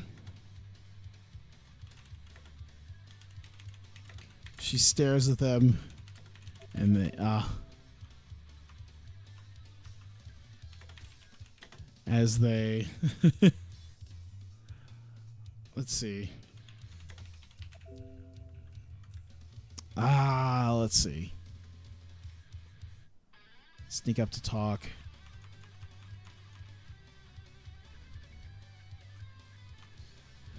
She stares as they sneak back. Sneak back. There. So it's kind of like a thing where they're kind of seeing the thing that she's doing, like, oh, let's see this. And then she like sees them.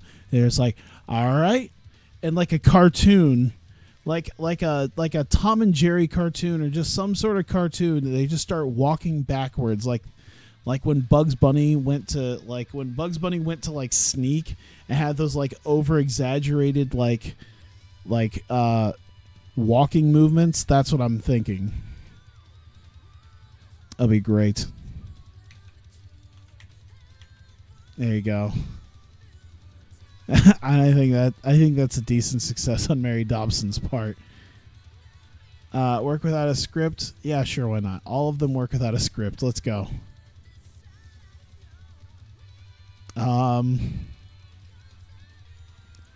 Yeah, let's put this. We'll put this. We'll put it here. No, actually, yeah, we'll put it there because the Heyman Foley thing, and yeah, there's a lot of stuff that's like intertwined amongst each other. So now you just gotta like throw a bunch of angles in the middle before the other matches. All right, 111 minutes, which means I still got a little bit of time with stuff.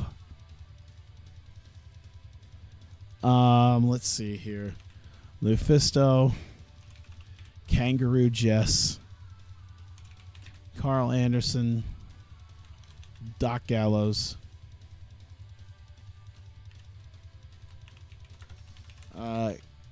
Gallows and Anderson, welcome back. Lufisto, Miss Kangaroo Jess cries on her, assuming she was dead. Lufisto says, yeah,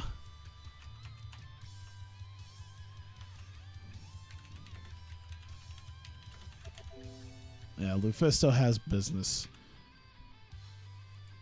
Actually, Justice League has business now. They have business to attend to with the Evil League of Evil. That acting, and we'll just have them say stuff too. Why not? This will probably go really bad. Let's just make this a minor so it doesn't bring down the rest of the show when it inevitably does. When this inevitably brings down the show. In fact, I feel like this could probably bring down the show too, because I don't think she has the... Well, she could probably act. We'll see it.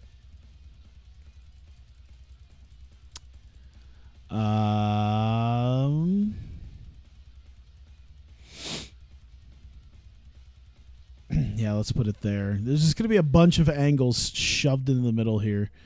And I think we could probably get it to right about 120 minutes if I just put like one last little thing in. Okay, so we have Hamada, Shida, Yim, Nicole Matthews, Madison Eagles. Okay. Let's see.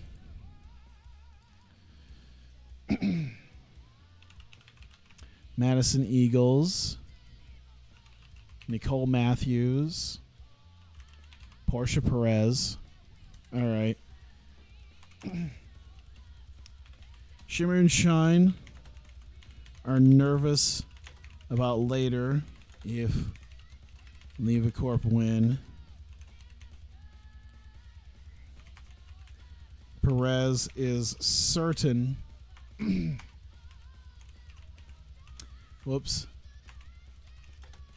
Foley would not stack the deck.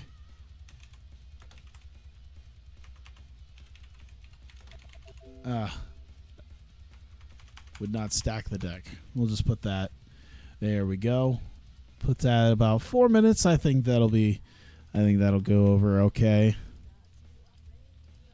That'll kind of help them a little bit here. And just that nice little like, oh man,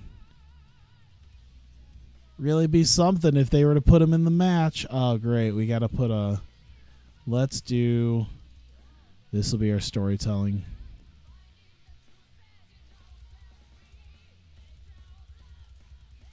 There we go. Boom.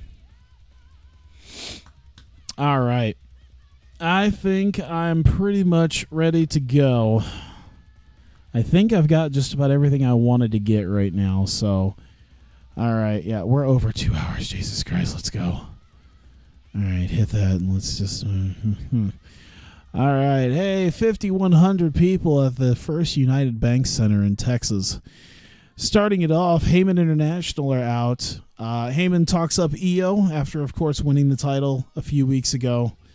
And Io kind of grabs the mic from Heyman, kind of berates Azumi and Mayu about their constant failures as a tag team, not being able to get it done.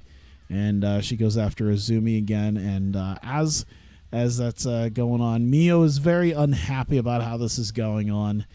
And it basically, Io tells Azumi to just watch her to see how it's done in order to win. So we go to Io Shirai versus Arisa Nakajima. Made for an awkward bout. Damn, why is Arisa 44? She's very good in the ring. I'm wondering if part of it's her non-popularity, and if that gets pushed up, she'll do a lot better. That's what I'm thinking. We'll see. But still a 75, Io Shirai beating Arisa in just under 18 minutes with the moonsault press.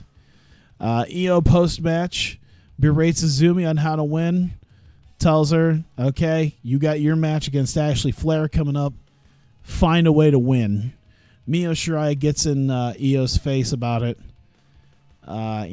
Grills her on her tactics of berating the people she considers under her, and has gotten especially worse since she won the women's title.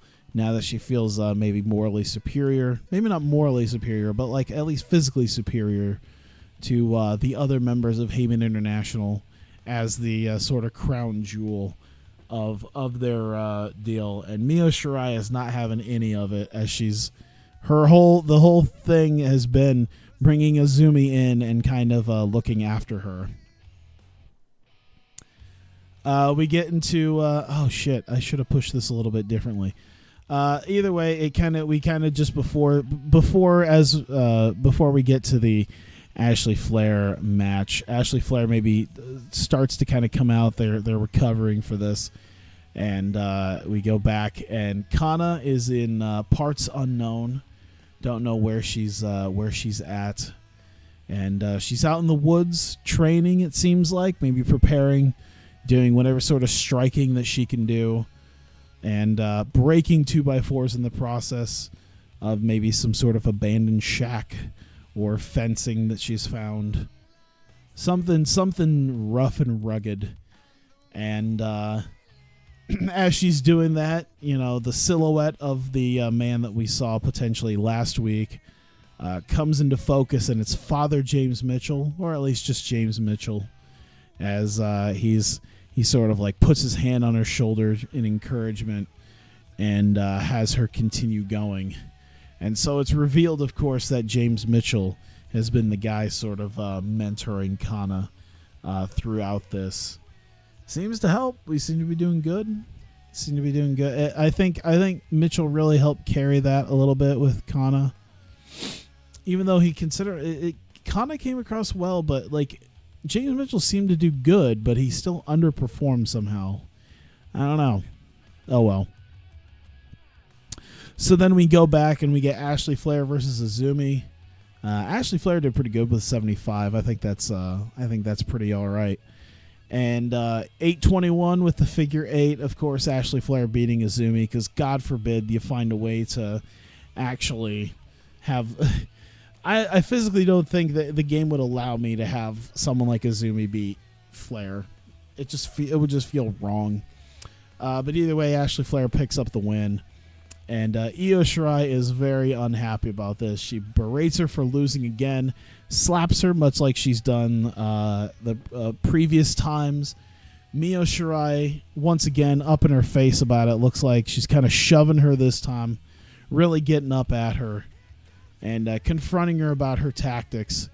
And Io does not care at all. She doesn't care about Mio's opinion. Of course, she's... it's the opinion of an older sister that she feels like she's surpassed at this point in her career. So she doesn't really care too much what Mio has to say because she's done fine on her own. And we go to the back and you see Paul Heyman, who's been talking to Mick Foley. He's in Foley's office. Foley's kind of looking at him. And Foley's kind of watching this. And Heyman's not happy about the conflict that seems to be going on right now. He's been trying to play peacekeeper, and it just hasn't been working. And Foley decides that he is going to book a 6-woman tag. That they're really going to test the teamwork and the structure of Heyman International. And it'll be a 6-woman tag team match. It'll be, of course, Mayu and Azumi from Heyman International, as well as the women's champion Io Shirai. So all three active wrestling members of Heyman International facing off against the Reinas and one of the people who's been kind of associating with them, the Women's Opportunity Trophy holder Hikaru Shida. I don't know how they would put that yet. Let's just do this. I'll just do this on my own because I can do this. Heyman International versus Reinas and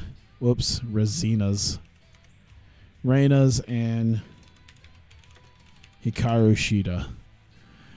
At Justice, there we go. Another 6-woman tag match. Heyman International, Io Shirai, Mayu Iwatani, and Azumi versus the Reinas, Arisa Nakajima, Naoko Hamada, and the Women's Opportunity Trophy holder, Hikaru Shida. Really going to test the power of Heyman International in that one. We get... I don't think I'm ever going to not laugh at this. I can't wait for the day that someone who's maybe vaguely interested in TEW, like, just shows up and is wondering why the hell Kimberly has this face paint, this like mask on her face, and Ron Killings is wearing Joker. Like, I physically did that on my own. Like, I didn't even take like Joker. Like, I just made that with like paint stuff, and I think it came out amazingly. So we go to a gimmick where once again Mary Dobson is with a victim once again, looking like she's going to have some sort of surgical torture on them, and so Dastardly and Ghostface Killings has maybe heard about this Mary Dobson, and they kind of have snuck over to where she's at. Wherever she's been located. They found the way to locate her. They see her about ready to do something. She notices them and perhaps the camera, and they decide to kind of sneak away quickly to get this to get out of that there. So there you go, as they observe Mary Dobson with the new Ghostface killings. Oh my God. I actually did like a mix. I tried to do like a mix of the Joker and fucking Insane Icon Sting. Kind of came out interesting. You can't even see on there that he's got, like, instead of damaged on his forehead, it says truth. I'm very tired. It's 7:30 in the morning. I'm ready to sleep. Back in the back with the Justice Legion in their quote-unquote headquarters. Gallows and Anderson welcome back Lufisto, as Lufisto just sort of standing there as a Kangaroo Jess, the simpleton that she is just clinging on to her, crying. She was convinced that Lufisto had died and that Kangaroo Jess was going to have to take over. And so she's just so elated to know that Lufisto has is still A-OK. But Lufisto reminds them that now that she is back, now that she has recovered, the Justice Legion has business with Dastard Lee and the now evil League of Evil. And we go to another part, maybe just outside of the general manager or the commissioner's office. And Assistant Commissioner Portia Perez is there with Shimmer and Shine, of course, very good friends of hers. Nicole Matthews, considered one of her best friends, and they're very nervous about what's happening later. Of course, LevaCorp versus the Revolution. They're concerned about what happens if LevaCorp wins. Will they get added to this match? Will it become a three-way? Will they maybe get a shot later? And Portia Perez is certain that Mick Foley would never stack the deck against them. You know, there've been issues perhaps in the past, but he wouldn't be so callous as to stack the deck against Shimmer and Shine and make it a three-way. It's already been booked for the Revolution. There's no way it could be anybody else. And we come out. Dash, Chisako, and Kairi Hojo are out for Dash's match and discuss their sort of issues with LevaCorp and remind them that even though they are currently dealing with the Revolution right now and whatever the hell else, they're not done with them. Dash and Kairi are not done with LevaCorp and what they have done to them. They will exact revenge, and they don't plan on stopping anytime soon. And we get Dash Chisako versus the debuting Candice LeRae. Got an average. That's about what I figured, though, man. You know, sometimes it's like, you never know. Very hot crowd. That's good. That's good. I like that. I like that. But either way, 82. 82 is a very strong, like, Candice LeRae has got a 64, which is like so-so. But 82 for your first match in is very strong for Candice LeRae. Of course, she's going in against someone like Dash, so it's not too difficult to do. But just over 20 minutes, Dash Chisako gets the win after a, it says by pinfall. The hormone splash should be in there, but whatever.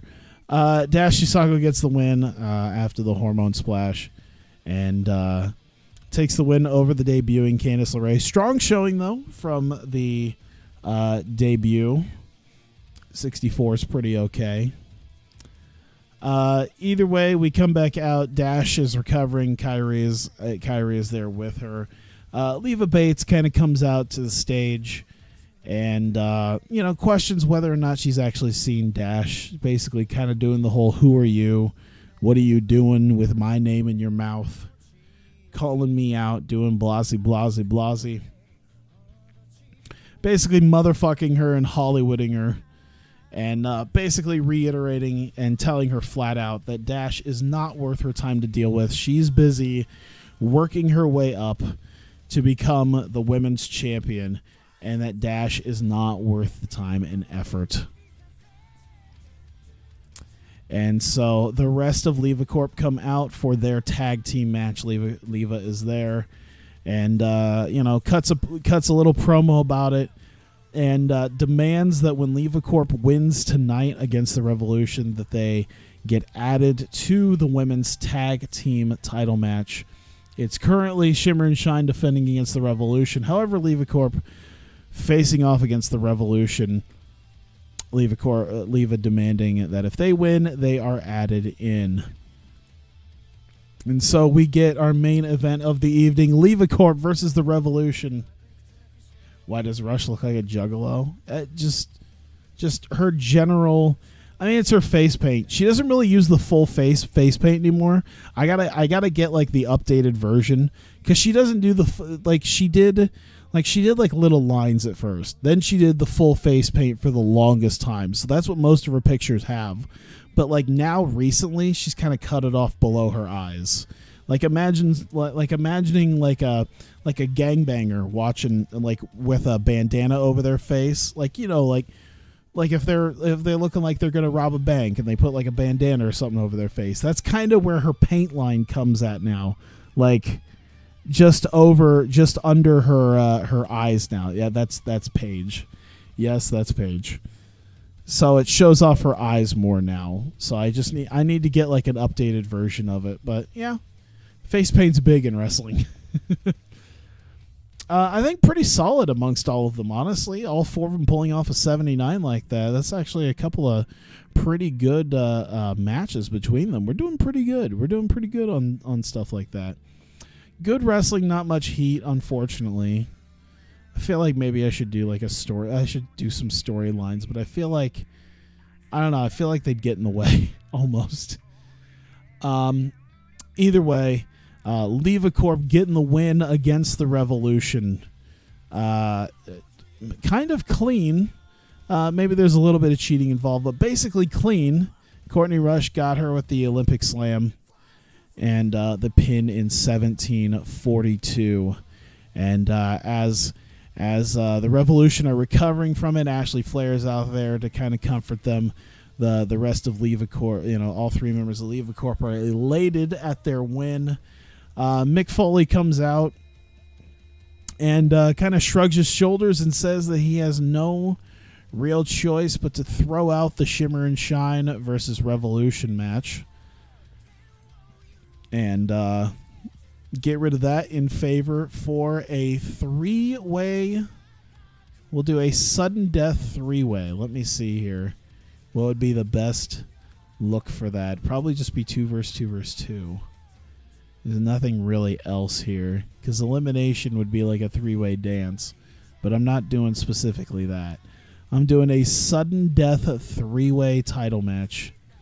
Shimmer and Shine versus the Revolution versus LevaCorp at Justice. They have now officially been added to this title match. See, Shimmer and Shine versus the Revolution versus LevaCorp in a sudden death three-way match. Yeah, sudden death three-way match for the Hawkeye Pro.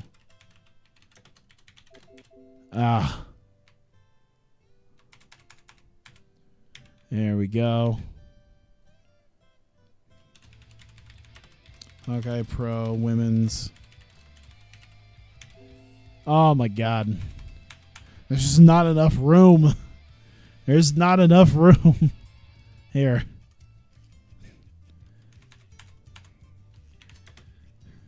Wait. All right. There we go. There we go. Perfect. Hawkeye Pro Women's Tag Team titles on the line at Justice. Shimmer and Shine defending against the Revolution, and LevaCorp in a sudden death three-way. And that is the end of the show. 83 is perfectly fine for that. Probably not going to do the 2.19 that the other ones did. God damn. It just feels like it's taking longer and longer.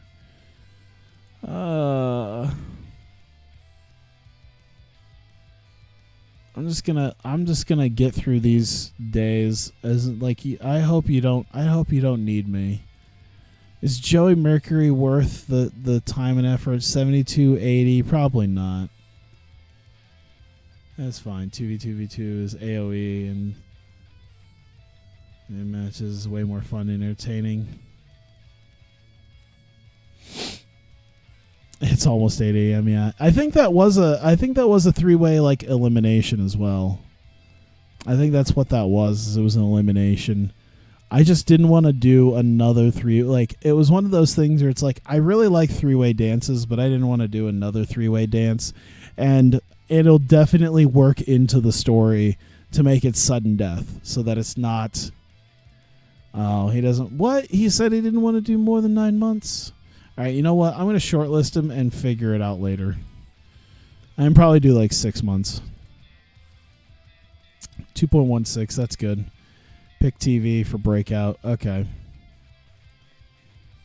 It works so much better if I make it a sudden death instead of elimination. I guess it really wouldn't matter either way, but it just works better this way. Here we go. All right. Anything else with these guys? Let me see here. 38 days. Those will go at some point. 27. Oh, I'm going to have to do adrenaline as well, huh? Extended. I should have known that both were going to come up at the same time. And then Spike is, I put it a little bit further away. Because I don't think I'm going to get a better offer than, like, I don't think I'm going to get a better network than Spike right now.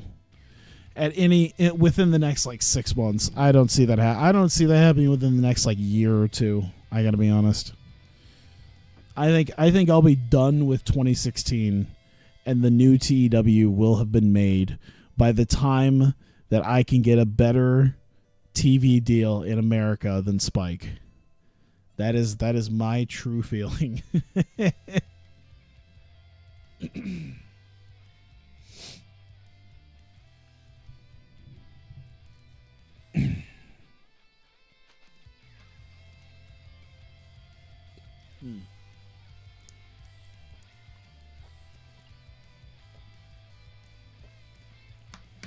Hey. Oh no. A herniated disc from EC3. Oh, he's just working through it. Yeah, herniated discs aren't too bad. But Kenneth Cameron, what was that? A humorous... Oh, shit. Isn't that his arm? Oh, shit. He fractured his arm. Couldn't have happened to a nicer guy, huh? Couldn't have happened to a nicer wife beater.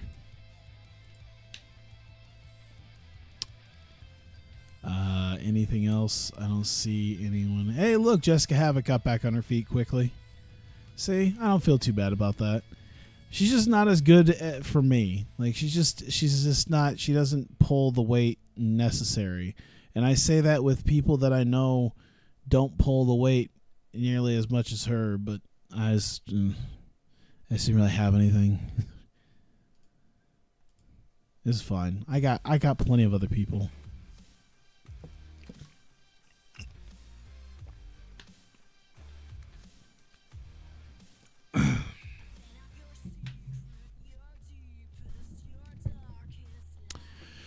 Hurry up, we're going to hit 2.5 hours. Oh my God, can you imagine what week 4 is going to be like if I go at this pace and then have to do a goddamn pay-per-view? Holy shit.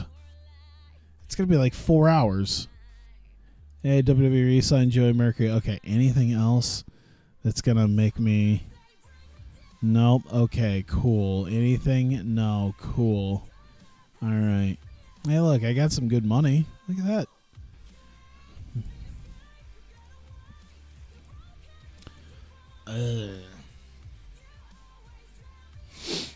As the fogginess in my eyes start to come more and more in, there are 10 of you here. You are all some... If you're either 10 of you motherfuckers are here, and I love you all for it. So you're either European or fucking insane, like me, for being up this much. Okay. So Adam Page won the Tournament of Death. Adam Page is also sidelined with a fracture. Yeah, this is at least it's not too bad, because didn't that's some sick Nick Mondo shit right there too. It's like sick Nick Mondo, like his retirement was after the fucking tournament of death that he won because he fucked himself up too bad. He fucked himself up too bad in the first match against Zandig. Chuck Palumbo's retiring. Oh, he was.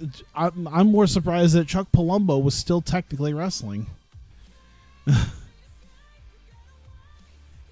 You already went to bed, woke up, and I'm eating breakfast. Oh boy. Or you're just a normie. Yeah. All right, cool. Look at that. Awesome. Oh, wait. Jason, that's JTG. I wonder why he doesn't have a thing. I wonder. Yeah, JTG ain't worth it. All right, cool. There you go. Nothing necessary. Normie. Fucking normie. No, I appreciate you being here. Look at how much money I'm making, dude. And this is with like, it really helps that my development territory is making money. It helps that I'm getting better TV revenue. This is great. I don't need Big Daddy CMLL no more. I can fly on my own, Daddy. I don't need your Mexican shitlord. I don't need this stinking alliance, but I'm going to do it anyway because I don't want to piss you off. Wrestled to the age of 46, I know. I mean, dude, they have dudes to this day. Like, I think Hacksaw Jim Duggan still wrestles. It's just dudes who maybe don't have the money. They either love it or they kind of like it, but they just desperately need the money more than their feelings on not wrestling. That's generally how it happens. So, yeah. Either way, look at that. We've hit the $6 million mark, personally. That was pretty good. I don't know. I think we probably could have skimmed around long enough before this. You know, we had almost $500,000 going into it. We had some moments that I was spending too much money and made some dumb decisions, and they kind of helped bail me out with that. But I think now I'm doing well on my own with that. That guy was 65, yeah. I mean, Hacksaw Jim Duggan, I think, still wrestles to this day, I'm pretty sure. Doesn't wrestle very much, but still. I know he shows up places. I know he at least does appearances. I don't know if he wrestles. He might just do appearances at this point and signings. I mean, goddamn, Hulk Hogan was so hard pressed for money that he wrestled a match in TNA with his back fucking gone, just Dunsky, and he still had to go. He still went out there to wrestle a match because, fuck, he was making enough money. All right. Money does things to these guys, man. They wrestle way longer than they really need to. All right. 2 hours and 33 minutes. Fucking hell. Thank you guys for coming out. I do greatly appreciate you guys being here, being a part of this. It kind of gave off the it kind of came off the torn rotator cuff. It's crazy. Yeah, Jim Duggan's one of those guys that is he seems like a really nice guy too. He was at a comic convention that I would have gone to if I had like the time and money, just like last weekend basically. I didn't end up going. And I kind of, it's like, man, I would have liked to see Hacksaw Jim Duggan. That would have been cool. He had like a booth set up. He wasn't like an official guest, but he had a booth. Either way, thank you guys for coming out. I greatly appreciate it. I'm tired. I'm going to go to bed. This has been a while. I can only imagine what week 4 is going to bring us when I have to book a goddamn pay-per-view with us. Thank you. And if you're watching this on YouTube, thank you for continuing to watch. This is like episode 95, I think now. We're almost to 100. Shit. We'll be pretty close to anniversary by the time 100 comes out, but I mean, it'd be insane if I were to do that, but I can't book so quickly at this point that I can try to get the rest of this in time. But here you go, final week before the pay-per-view. So thank you, and I'll see you next time.